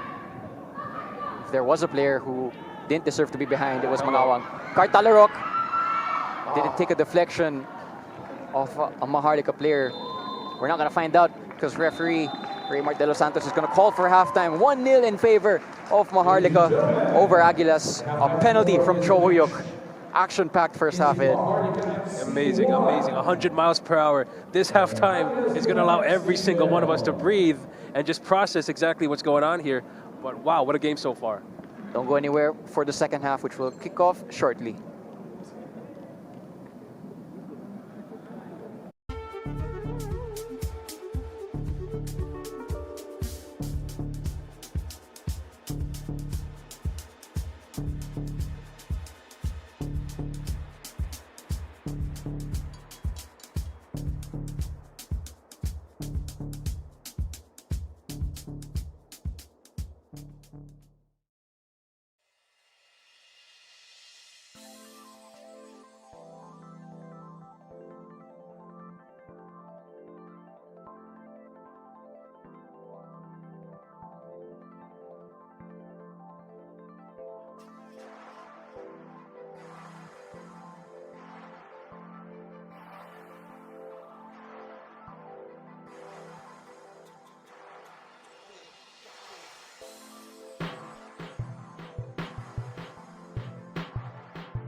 Very action-packed first half. Currently going the way of Maharlika. 1-0 over Aguilas UMAK FC. A penalty in the last minute of the first half from Cho Woyuk after Mike Menzi was clipped in the penalty box. What have you made of that action-packed first half, Ed? Well, it was neck and neck throughout the whole 45 minutes. It seemed that just nobody was able to break the deadlock until we had that incident to end the first half of a clear penalty by Cho Woyuk, which he was able to convert and now lead the game 1-0. So you have to wonder, what can Aguilas do to go ahead and get back into the game? Because everything's been so neck and neck so far. What can they do to break that deadlock on their end? It's a match which both teams really should win if they want to reach the places that they want to reach in the league table. But if it stays this way, then it would mean that Maharlika would pull themselves back into that fold of the top 6 battle. Still 45 minutes to go, though. Maharlika have been in front 10 times this whole season, but they've only won 7 of those matches. Now, that's a good statistic if you didn't also have to chase so many teams going forward. So they need to hold on, and they need to make that. They need to make the 3 points count, because they've been in this position before. They've led matches before, but they haven't won all of those matches. Right, you are. I just remember games such as Manila Digger. If you remember that, they opened the score, courtesy of Chimo Zoka. They were able to lead that game, but end up losing that game 3-2. They do not want something like that happening here tonight. These are these games where you have to convert the leads that you have. There is no other backup. You have to win this game. No surprise as well from Aguilas UMAK FC that we're going to see, I think, 2 substitutions being readied. One of them is, I believe, top scorer Isa Diallo. The other is number 10, Nano Mita. So you have 2 of your key players checking back in for this second half. But if you saw the first half, here are the stats that tell the story. Very, very even first half. These stats right here are the epitome of a very even-sided game. 52% possession to 48, favoring Maharlika. But take a look at the shots and the shots on target. 8 and 6 compared to 6 and 3. Relatively within the same range. So the offense is there for both of these sides. One of them just has been able to convert. And you mentioned Nano Amita's coming into the game. I'm not sure if he's going to be at 100% condition because at the warm-ups, I did see him wear a brace on his knee. So maybe we're not going to get the best out of him, but let's see what he can do to contribute to his team's efforts in getting back into the lead. Confirmation now of those two substitutions. We're going to see who checked out for Aguilas, but it's a clear indication from Coach Bing that he wants something to change right after halftime. De Paula is going to check off, as is number 20, Ganas. So 2 subs right away after going behind. Interesting to see what Ismaila Diallo can do in this game. He is his club's top scorer. He's a very pacey player with very good goal poacher instincts. He knows how to get into the right space at the right time. Perhaps he's going to be useful in those scrambles in the opposition box when it's time to tap in a ball into where it's supposed to be. Who knows? We have 45 minutes to find out. Can Maharlika hold on to this lead, or can Aguilas turn it around?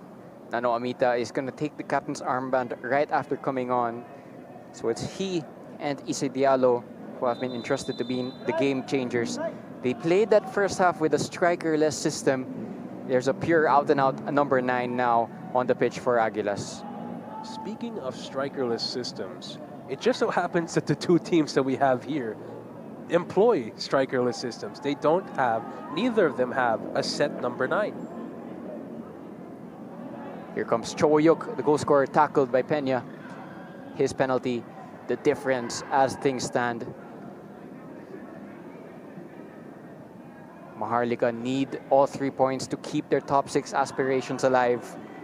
Aguilas, the same for them, but they are above them in the table, so rather a win would actually help them cement that top 6 instead of helping them get back up into the top 6. A lot on the line in these 45 minutes. Excellent clearance by Mike Menzi. Has a different test now with Issei Diallo on the pitch.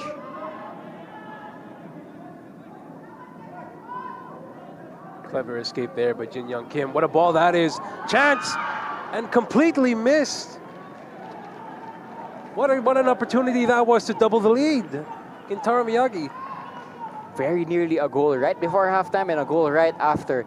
Excellent pass in behind from Jin Young Kim. And Miyagi, if he gets that on target, it's a goal, but it was a hard angle. You could see how disappointed he was though. Massive chance while Aguilas were still asleep. That now makes it 2 chances a begging for Kintaro Miyagi. In the first half, he had that header bounce off the crossbar. Now he had a clear chance, miss the crossbar entirely, went out of the field. But for sure, he's going to want to try again. That's the kind of player he is. Let off for Aguilas. They need to switch on for the rest of this match if they want to fight back into this match. Ball in behind, looking for Issei Diallo. You could see the physical nature he brings, but Mike Menzi once again showing his wisdom at the back for Maharlika. Mike Menzi is the only player in the league to take a foot to the face and still fight like he does here now. There you see another one of his diving headers. Same type of diving header which won that penalty. And it looks like it's unscarred. Whoa. He brings down Diallo there though, and that's a foul. And I'd imagine there might be some punishment for this one as well, and the referee, but you can see Issei Diallo is a different type of test for Mike Menzi and for Enzo Lucindo. Mike Menzi choosing to be a bit more physical. Let's take a look at the replay here. Clearly pulled down. I'm surprised that he was given a let-off there. A bit of a slap on the wrist. I thought for sure there would be a bit more punishment heading his way. Free kick though for Aguilas. It'll be Peña or Cartalarok to step up for this one. Cartalarok providing the option. Peña into the penalty box. It drops to Diallo. Oh, let off for Maharlika. Could have been 1-1. He's gonna regret that one once the full-time whistle blows. If this game does not end up in Aguilas' favor, those are the types of chances that you will come to regret. Might be a case of he hasn't warmed up to the match just yet, only has just come on, but he has already gotten involved multiple times in the second half with that chance and also trying to trouble the center-back duo of Maharlika. Issa Diallo, I think he is the ideal substitute to bring on these situations. He himself is very physical, so he might just have to build to combat the likes of Lucindo and Menzi. Gibrilla going for that very, very tight angle volley. But the intensity has been picked up for Aguilas. It was Brian Palpalatok with the long throw. And Brian Palpalatok, might I add, he has cannons for arms. He can throw in a very good throw-in. Aguilas, if they want to get back into this match, they're going to need to do something they've done 42 times this season, which is score a goal. They've got 10 goals from both their defense and midfield, but from their attack, they have 28 goals. So they'll be relying on their forward line in the second 45. Jin Kim with the slip there. Mike Menzi again active on defense. Excellent tiki-taka play from Maharlika. Aerial clearance by Richard Tate. No foul called against Yunsu Park. Gotta love it. You gotta love it. Everybody's giving everything to win this game. A moment of respite after what's been a very, very 100-mile-an-hour second half so far. If you're neutral, you'll be loving it. If you're a fan of either of these sides, probably want your team to slow down just a bit. Take a look at that press. Aristorenas running after the defense like a madman. Ball drops to Aguilas. Here's Peña tussling with Junior Park. Menzi once again. How many turnovers has he won just in the second half alone? It's that positional awareness that is giving him these opportunities. Right place, right time. That is what makes a class defender. Jin Kim with some space here. Down the left has a Barley with him. Good footwork from the South Korean. He's going to win a free kick. Match heating up. Coach Moon Hong asking for a yellow card. Here was that replay. Take a look at Jin Young Kim. Educated feet there. Tries to beat Kum again, but he does get tripped. Clear foul.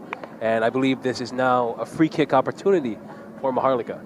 No card in that last instance, but Jin Young Kim doing well there to make David Kum lunge into that challenge. It's going to be Dina Barle to take this set piece. Last set piece they had led to that penalty, so there might be a little bit of unrest in those Aguilas shirts. Perhaps it's time for Mike Menzi to use that noggin one more time and win another penalty for Maharlika. Mike Menzi will definitely be one of those aerial targets. It's actually going to be Jayon Park to take this free kick. Iko Mangawang has to be careful, as does the defense of Aguilas. Free kick eventually comes in. It's played short. It's one of those set plays. This time it doesn't quite pay off, and Nano Amita is going to shuffle it out for a goal kick. Nano Amita, not the biggest guy on the field, but if you give him a chance, he will absolutely bulldoze you if you get in his way. Very, very action-packed second half, as was the first half. Might have wondered if that halftime team talk might have taken a little bit of steam off this match. The answer is no. It has picked up exactly where it left off.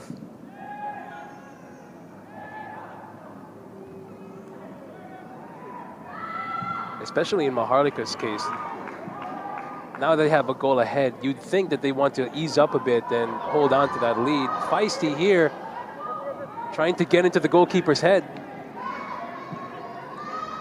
It's Miyagi and Iko Mangawang. Mid-block being enacted by Maharlika. Here's Kalokaran. Looking for the ball direct in behind for Gibrilla. Mike Menzi.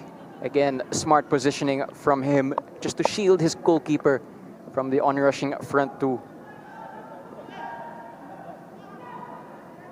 Ken Ribalobo's guardian angel for tonight, none other than Mike Menzi. Comes Peña. Look at the pace. Issa Diallo is offside, so nothing is going to count from this set play. High line once again from Maharlika. paying off.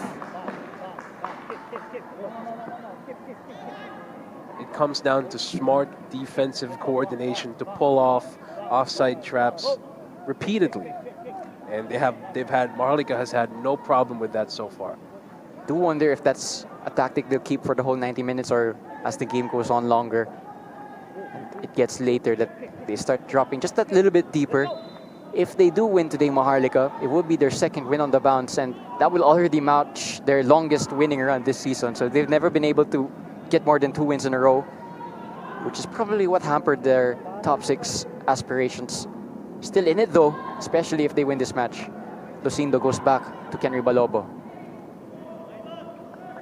Virginian Kim. Nano Amita with the foul.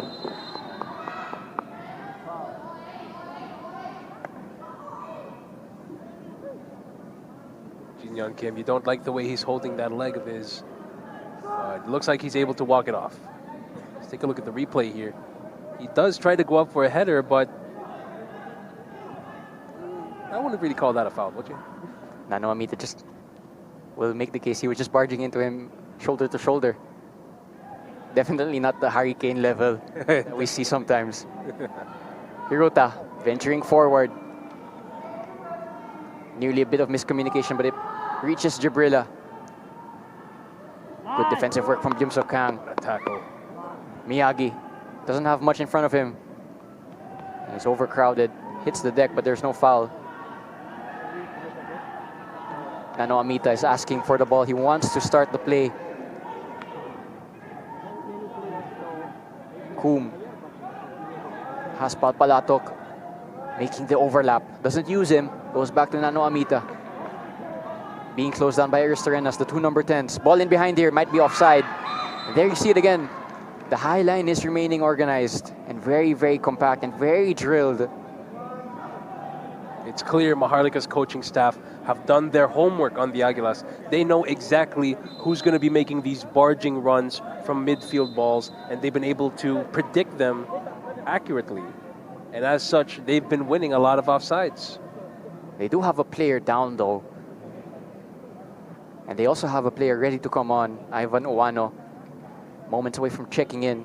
Also looks like Aguilas are going to make a sub. That's the number 21, Kiro Yamamoto, who I believe is their top assister, about to check on as well.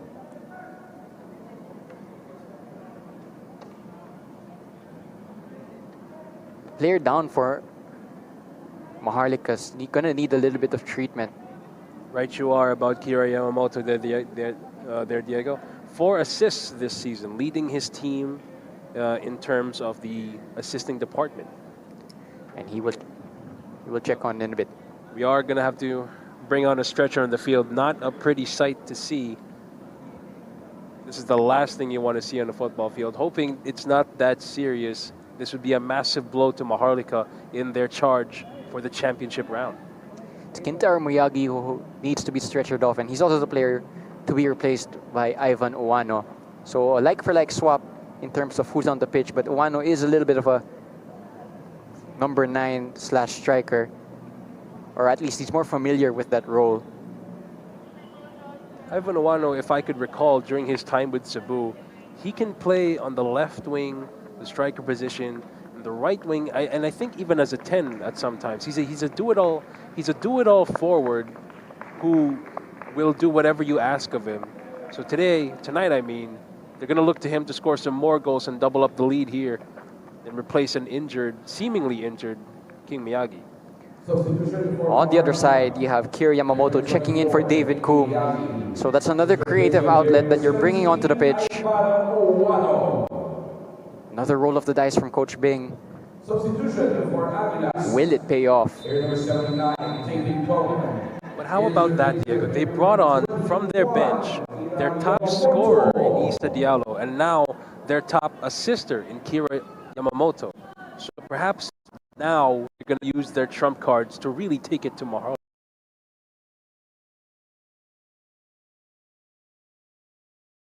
And now still time for Aguilas to get that equalizer. Issa Diallo with number 9 play. Amita, Peña, Kira Yamamoto. Once again, the offside trap paying dividends for Maharlika. It's a very hard tactic to keep for a whole 90 minutes, but so far they have done it. That's right. So far, so good. If it ain't broke, don't fix it. They've been able to execute it flawlessly. You just got to keep at it and stay focused. That is the main challenge of playing a high line. Kenry Balobo playing as a center back in possession. Goes for the diagonal. That's too close to JV Kalukaran. Amita in behind for Peña. No offside this time. Rather, it was Isa Diallo who was offside. I think Peña was onside. But once again, it's becoming a bit of a common trend now. Every attack that Aguilas sent forward, they're caught offside. Still, you're starting to see some cracks there in the high line. That first attempt was not called offside. So Maharlika cannot be resting on their laurels now. You got to tighten up. Uano fighting for that second ball. Palpalatok makes the clearance. Amita and Aristarenas, the two captains, the two number 10s. This time it's Aristarenas winning out, but Amita makes the recovery, to be fair to him. High pressure from Uano, but is called for a foul to the disagreement of Maharlika.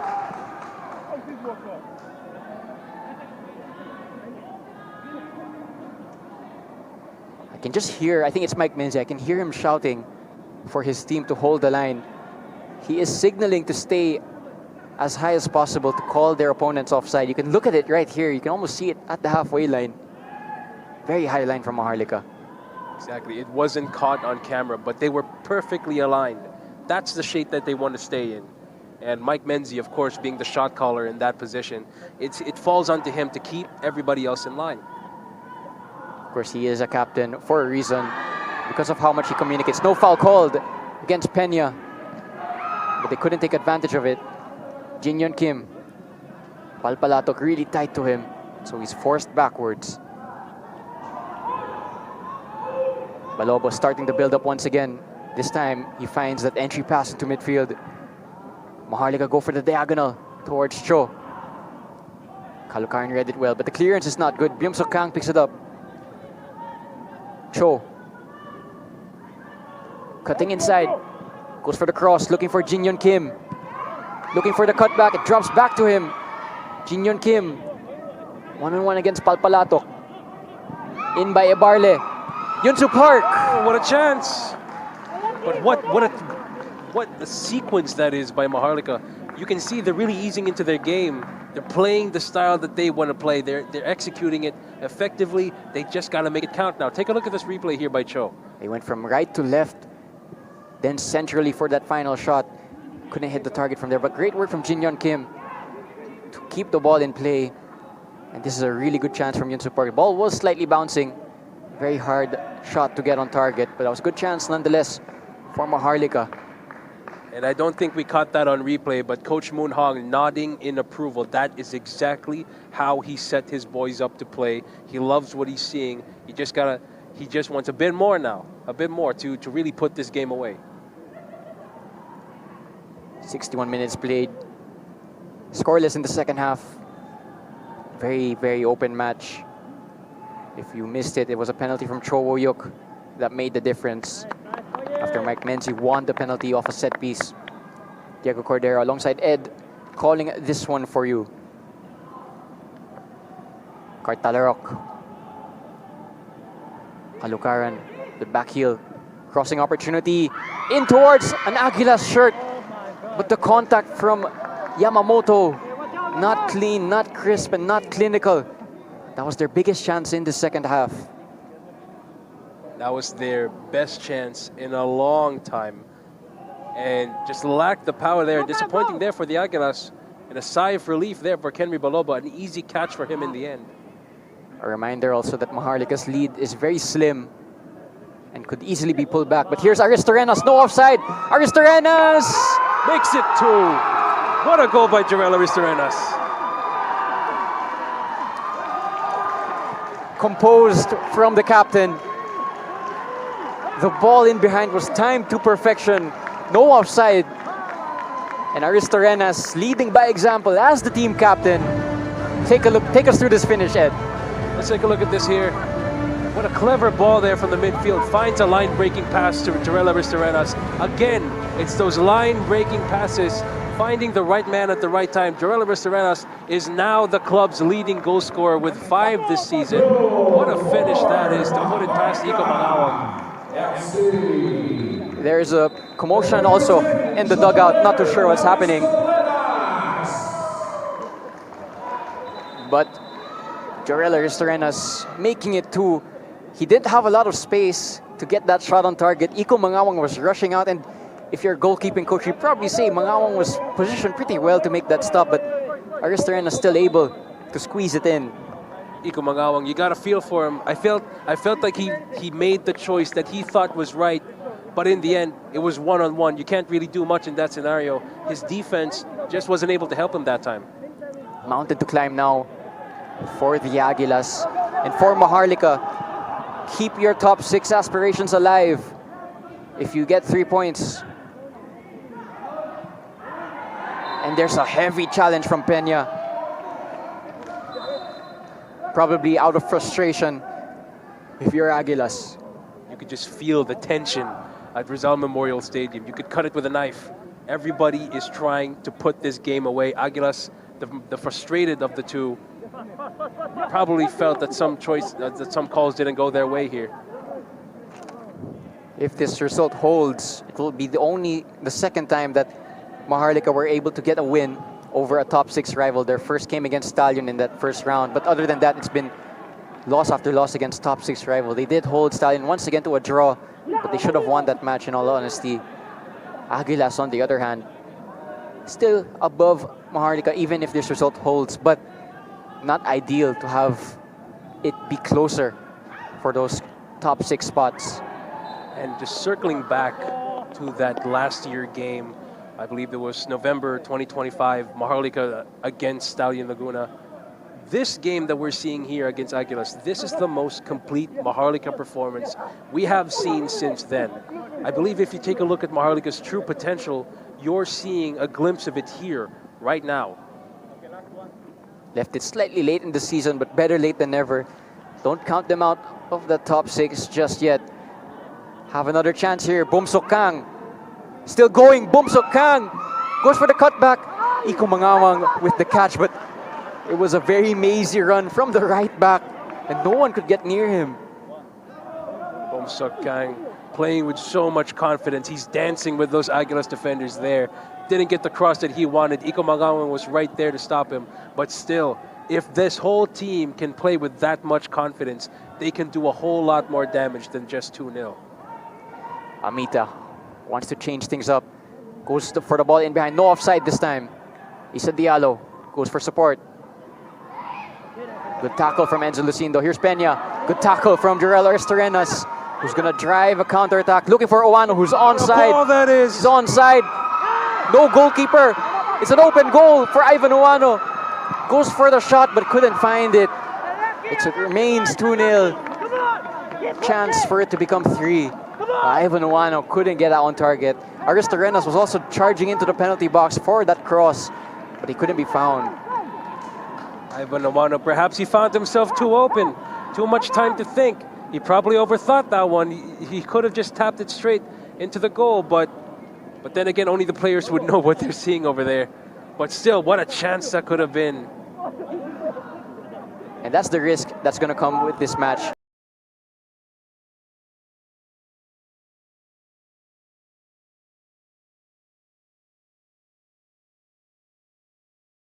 From Mike Menzi, but it looks like he knew what he was doing. And it also looks like Malobo has gone down. He's saying he was hit by Isa Diallo. The linesman agrees with him. So the referee eventually gives the free kick. Let's take a look at the replay here. Kenry Balobo had an ankle out, had a knee to his back as well. Clear contact there.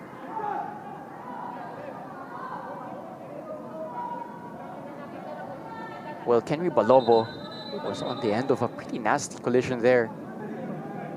Needs some treatment. I don't think this is acting, because it was a collision, pretty evident in that replay. He is holding, I believe, the back of his neck there. Bit of a sensitive area, of course, to be hit.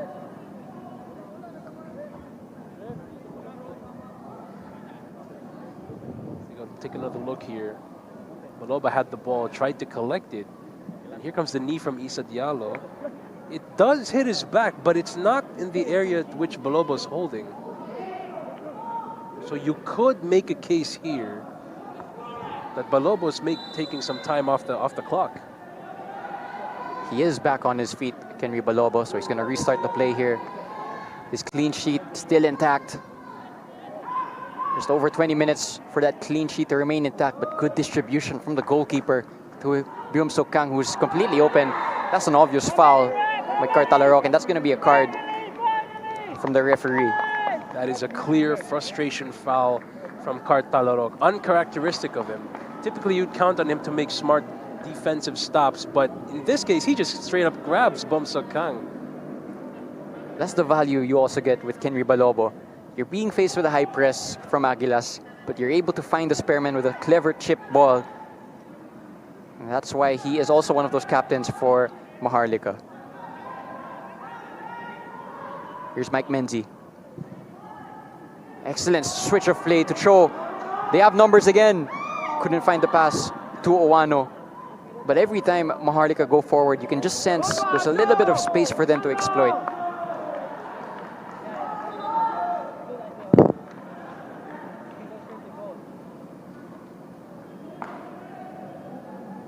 Action continuing here now.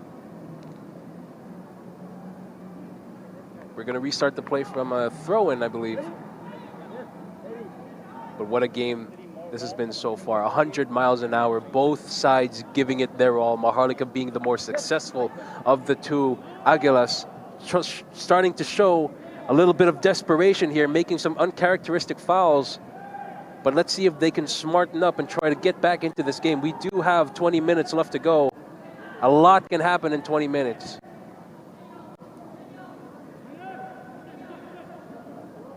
Jinyon Kim. Maharlika, you can see a little bit more confidence. Cartalarok with another foul. He's already on a yellow card, has to be careful. Out wide to Cho. Early cross. Good delivery from Cho once again. Yunsu Park on the end of this. Couldn't generate a shot. There's a player from Aguilas hit with the ball in the head. Look at the Aristorenas go. Aristorenas couldn't find the target, but you can see the confidence flowing now from Maharlika. That man cannot be stopped. He's dancing with the ball at his feet. He's playing with it like he has a string attached to his feet. Look at that 1-2 play. Creates a space for himself, tries to curl it in. Could have been goal of the year there, but fortunately for the Aguilas, it went wide. Oh, a heavy challenge here between Menzi and Issa Diallo.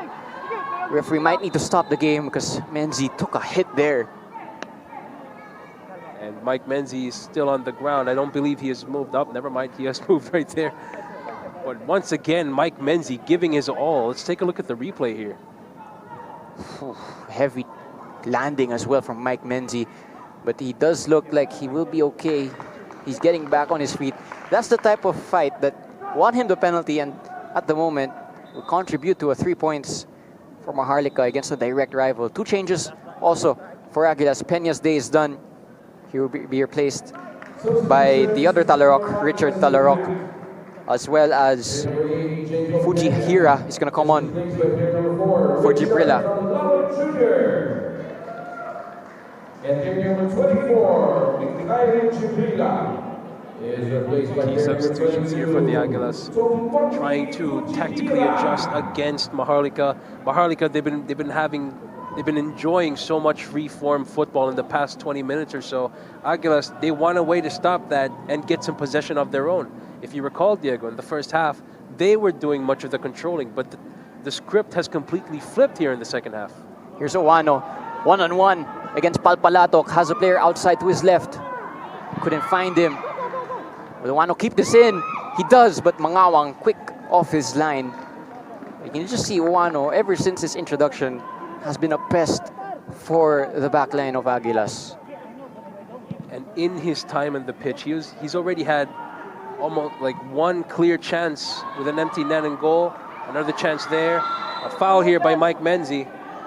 Gone a bit too hard there on Fujihira, I believe. Yeah, Mike Menzie knew what he was doing there. You can see him barking at Uwano. He really wants the 3 points this evening. Set piece opportunity for Aguilas. Time running out now for them to re-establish themselves in this match.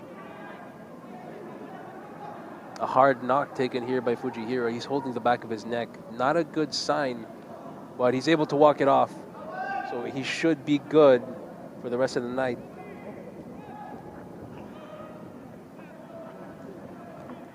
Time running out for Aguilas, but they have a chance here. Sending a lot of bodies forward. Only 2 players behind the set piece. There's also some extracurriculars that the referee is going to have to stop.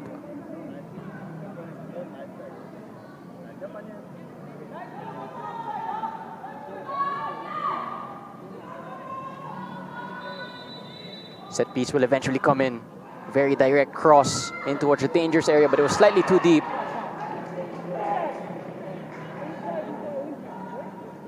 A few shouts from the Aguilas contingent in Rizal for a penalty, but that was on Richard Tete, who himself didn't really protest.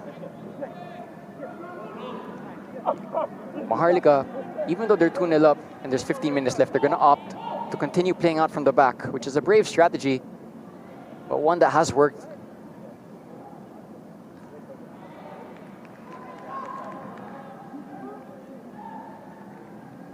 This would be such a massive result if it stands for Maharlika. They also lost 4-0 away at Cebu. And they lost to Kaya twice in 2026. Lost to 1 Taguig as well.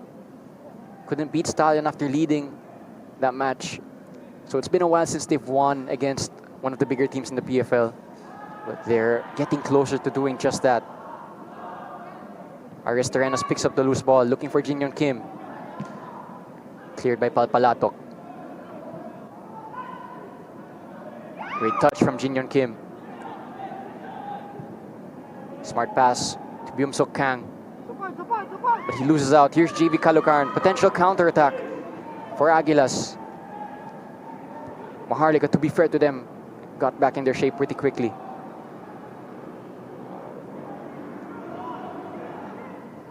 Amita, Cartalarok.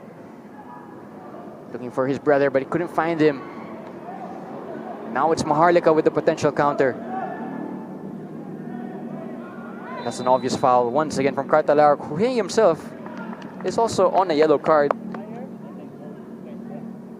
Ironically, it's the players who are on the yellow cards who are still continuing to commit these fouls. You'd want them to go ahead and tone down on that unless you want to be sent off. Aguilas as well out of substitution, so they can't take those yellow carded players out. Here's Jinyon Kim. Goes back to Lucindo. Going direct, looking for Uwano. And Uwano does really well to keep that in. Makes the cross, but had no one really expecting the fact that he would keep that in. Here's Amita. Down the left now for Aguilas. Again, they're running out of time. They need to make it count now. Early cross, chance! But the header straight to Kenrid Balobo. That was Fujihira, the number 22. And Balobo, also number 22, with the save. It was actually an easy save in the end there. Again, Aguilas. I believe this is the second opportunity they had. They had a right man at the right place, but again, lacking power to really challenge Kenry Balobo. Another easy save for him. And as it stands, we are 77 minutes into the game. Still, nothing concrete from the Aguilas.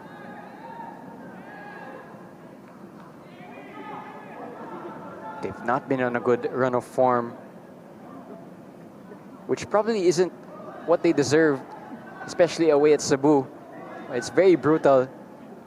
You get punished at the top level, even for small mistakes. Potential chance here for Maharlika. Good interception from Caloocan. You can just see, though, that Maharlika are so quick to get back in that shape. Coach Moon Hong definitely drilled this into his team. You love to play the counters, but when you have a lead like this and it's your turn to defend, don't press, just get back into your shape and get ready to defend. Another good tackle there from Yum Suk Kang. He has been spotless so far. And that's the type of performance that Maharlika have had. They've been really, really tenacious, as well as making their technical moments count when they needed to. Attempted reverse ball, unsuccessful for Aguilas. They really can't find a way through or around this Maharlika team. There's a collision there, uncalled by the referee. Here come the 10s going at it.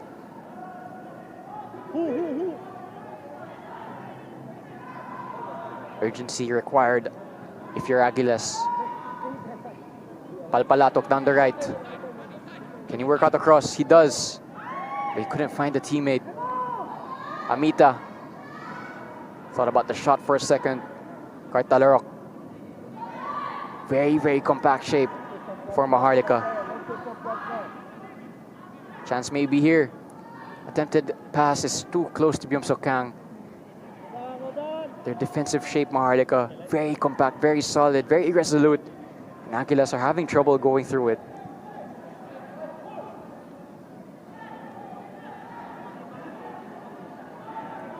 And you don't see this very often. Maharlika not pressing on defense. They're instead electing to hold a solid shape. Of course, to account for player fatigue.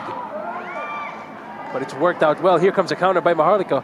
Jinyon Kim this time loses out to Richard Tete.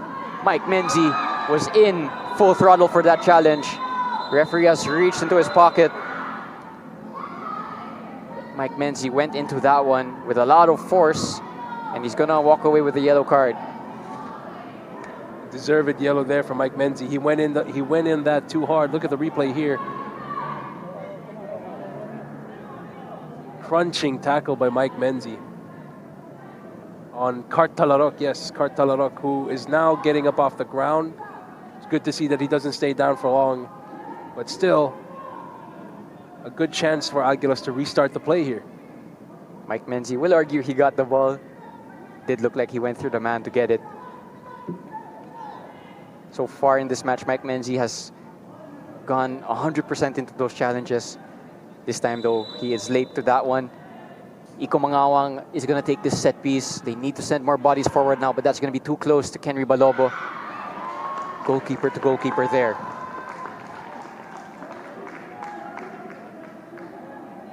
And Kenry Balobo, quite smartly, just running down a few more seconds.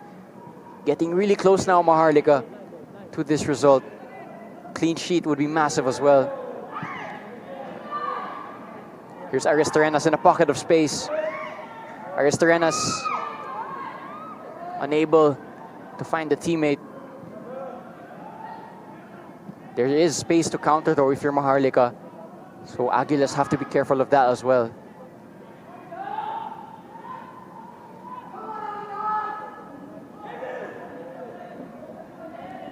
Richard Tete gave away the penalty in that first half. That's where the match really changed. Mike Menzi goes down, no foul called. He's still down. Issa Diallo! Ooh. That would have changed the game. Chance goes a begging, just dragged a bit wide there. But of course, prior to that, there was a little incident. Here it is on replay. Perhaps stepped on an ankle there, I believe, for Mike Menzi. Yeah, Mike Menzi just got clipped by Issa Diallo. No foul there. So this would have counted had it gone on target, but it goes just wide. I think Kenry Balobo also knew that was going wide. There's going to be a substitution for Maharlika. It's going to be the number 25, Romeo Opong, to check in place of Cho Woyuk, who got the go-ahead goal. And as things stand, he is one of those match winners, alongside Jarell Aristarenas, who got the second goal. That's why it is 2-0 at the moment. For those of you who may have missed it, Diego Cordero, alongside Ed, calling this one for you. What a performance by Cho Woyuk here today. Gave 100% of himself. Even now, as we see him walking over to the bench, he has a little bit of a wobble to him. He is exhausted. And in his place, we have a very energetic winger slash midfielder in Romeo Opong. Just the type of guy you need in a late game situation when everyone else is tired. That's right. He'll add that energy and defensive contribution to try and help out his defense see this result out. Also scored a goal against Stallion when they won in that first round match. Interception. There's Terrenas with a creative little kick there. Here's Amita. What composure that is. Cartalera goes for the big switch. Will it be successful? It's out of play. That won't help their case. Every time the ball goes out, expect Maharlika just to eat up a little bit more seconds. Good game management is what I would call it. Time wasting is what others would call it. But they're getting close now. Just 6 minutes plus stoppage time until they confirm the 3 points. And every time Maharlika has had a throw-in, I've been keeping an eye on the clock. They've been taking around 15 to 30 seconds to put the ball back into play. So for every pass that Aguilas sends outward, that's the amount of time they're giving up, and that's the amount of time slipping away from them to try to get back into this game. Here's Amita. Diagonal out wide. Palpalatok, will he get on the end of this? Will he keep it in? He does just about. He's going to win a corner kick. Palpalatok does well there. Here, Yamamoto will take this corner kick. If you're going to make it 2-1, to at least put some anxiety into Maharlika, now would be the time.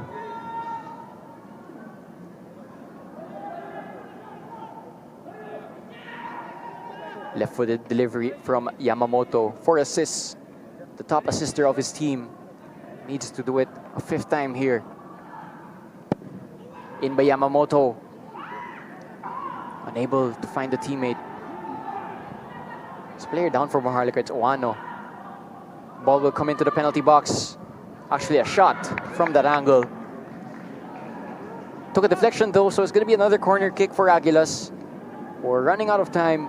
They need to make one of these set pieces count now. Again, with 85 minutes down, late game situation, you have to be a little more decisive in your decision making. Do you really want to be hoofing the ball from distance when none of them have come close to being on target? Or do you elect to play smarter passes to try to unlock this stubborn Maharlika defense?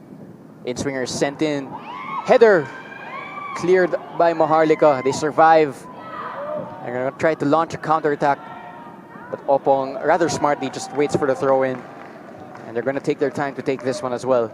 That's exactly why Opong is in the game in a late game situation. A man who has more energy than the people you're playing against. You can go the extra mile in denying them from getting back into this game. Very impressively, Aguilas have used all 5 of their subs. Maharlika have only made 2 this late on. So the starting 11, majority of it at least, has put the game plan to perfection. Aguilas need to get the ball up the pitch. They do so here. Maharlika still keeping their high line. Amita. Yamamoto goes out wide, but that pass is poor and straight to Byum-Sok Kang, whose ball progression has also been excellent this evening.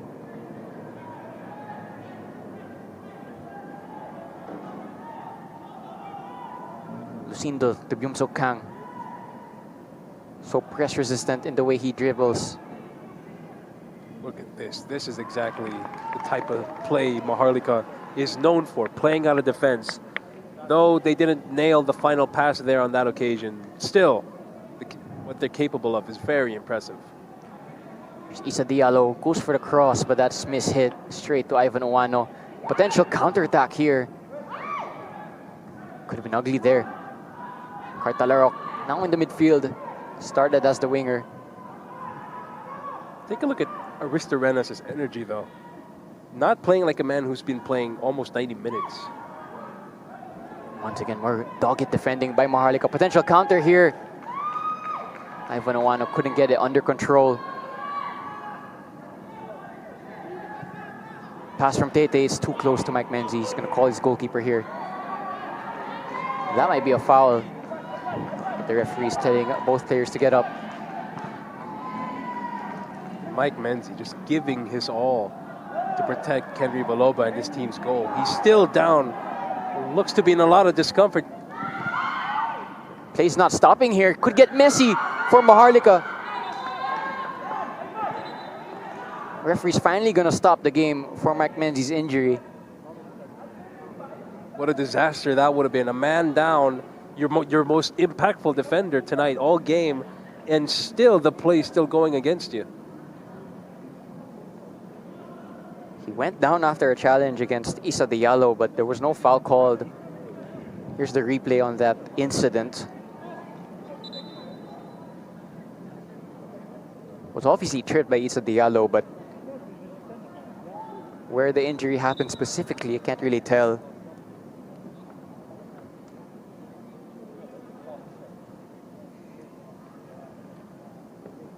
Maharlika going to take a little bit of sting out of the game as well. Aguilas want the game to continue as quick as possible.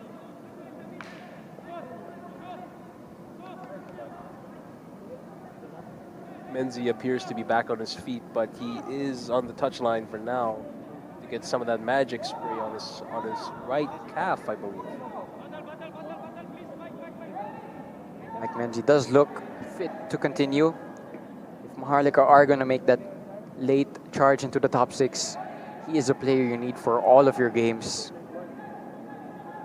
And if you are Maharlika, you want Mike Menzie back in the field ASAP. Down to 10 men for a short spell. Mike Menzie is being readied on the touchline, but Aguilas need to take advantage of this if they can.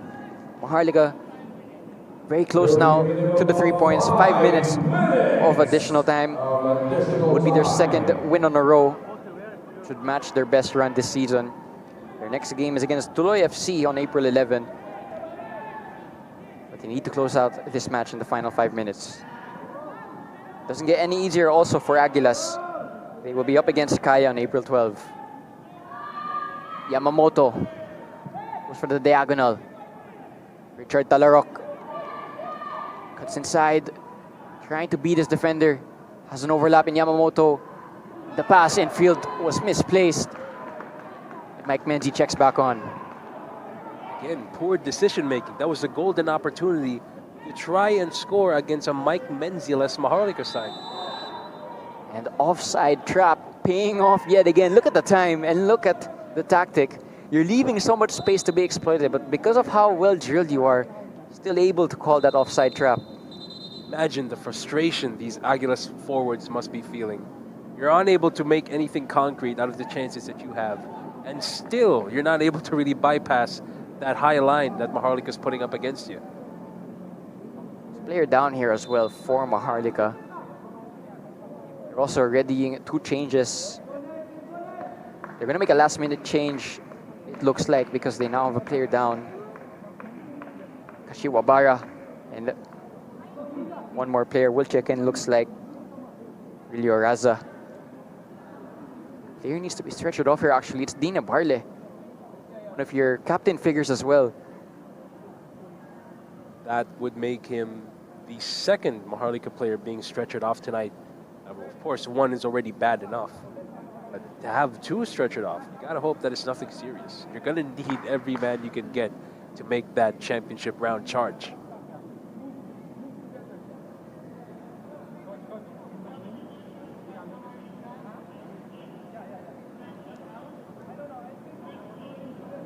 Maharlika, though, will be pleased that not only have they kept solid in this match, a clean sheet against a direct rival. It's actually the first time they keep a clean sheet against a team in the top 6. So it's an achievement for Coach Moon Hong and his backline and the rest of the team.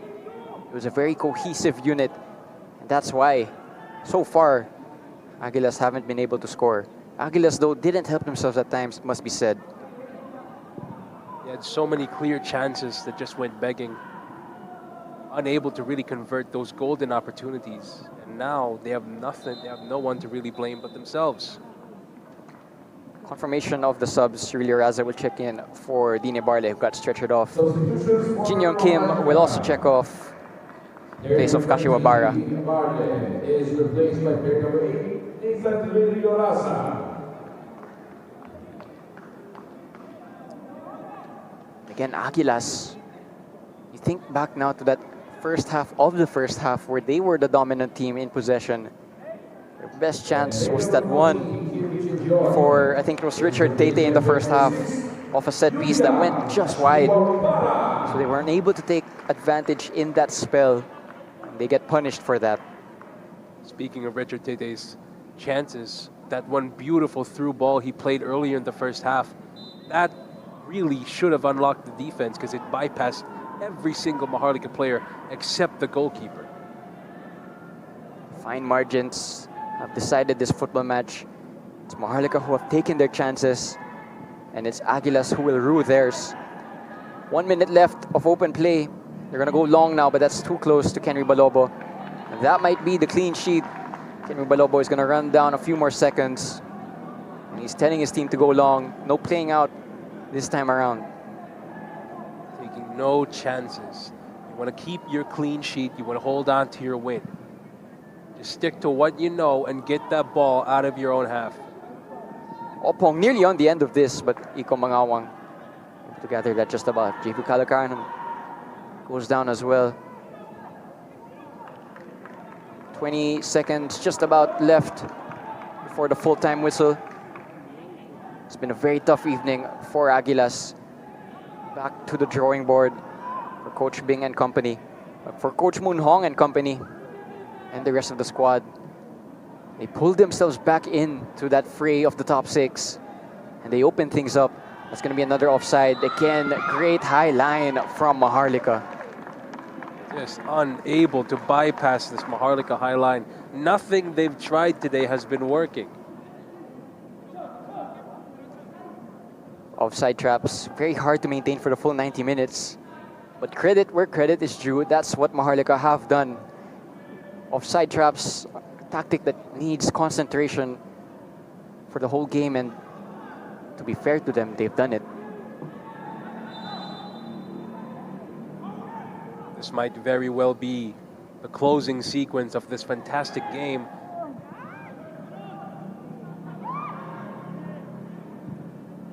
We've played the 5 minutes. Up to the referee now how much he's going to allow to continue. But it looks like this is going to be it.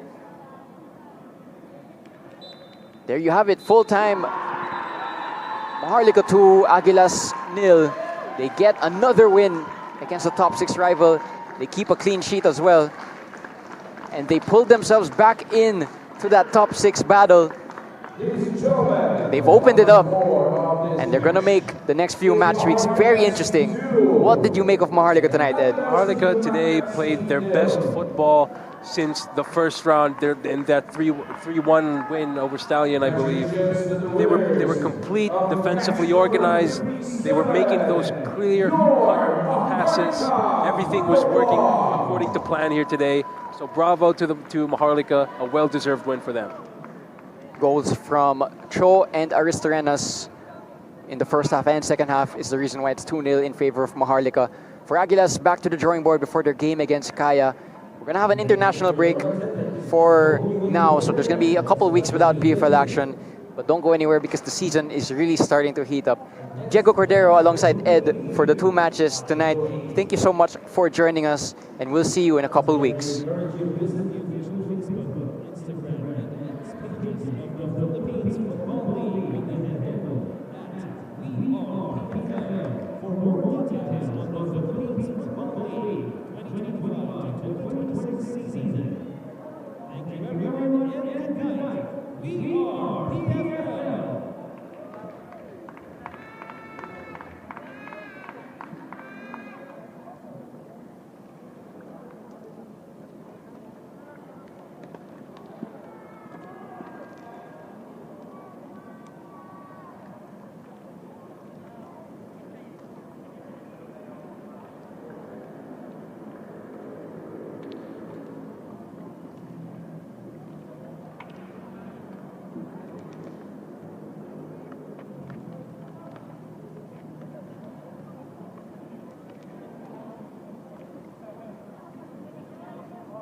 Congratulations for Thank claiming you. the victory today. And with that, we would like to know what are your thoughts about it?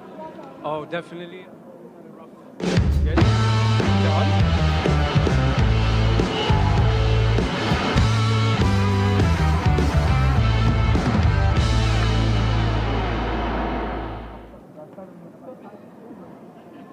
Okay. Again, congratulations. And we would like to know what are your thoughts about the game? First of all, that was huge 3 points for the Maharlika team. We're so happy and thankful, and I'm very thankful for every one of my teammates because they really pushed, and that also puts us in the top 6 race now. So 2-3 games left to go, and we look forward to it. Good. Knowing that, how do you plan to move forward given the... Moving forward, we take it game by game. So next week we have Toloy. We will focus on that, and hopefully we get the 3 points and we finish out the season strong. Lastly, any message to your fans? Message. First of all, I want to say happy birthday to my son. I know he's in Boracay on the beach having a good time.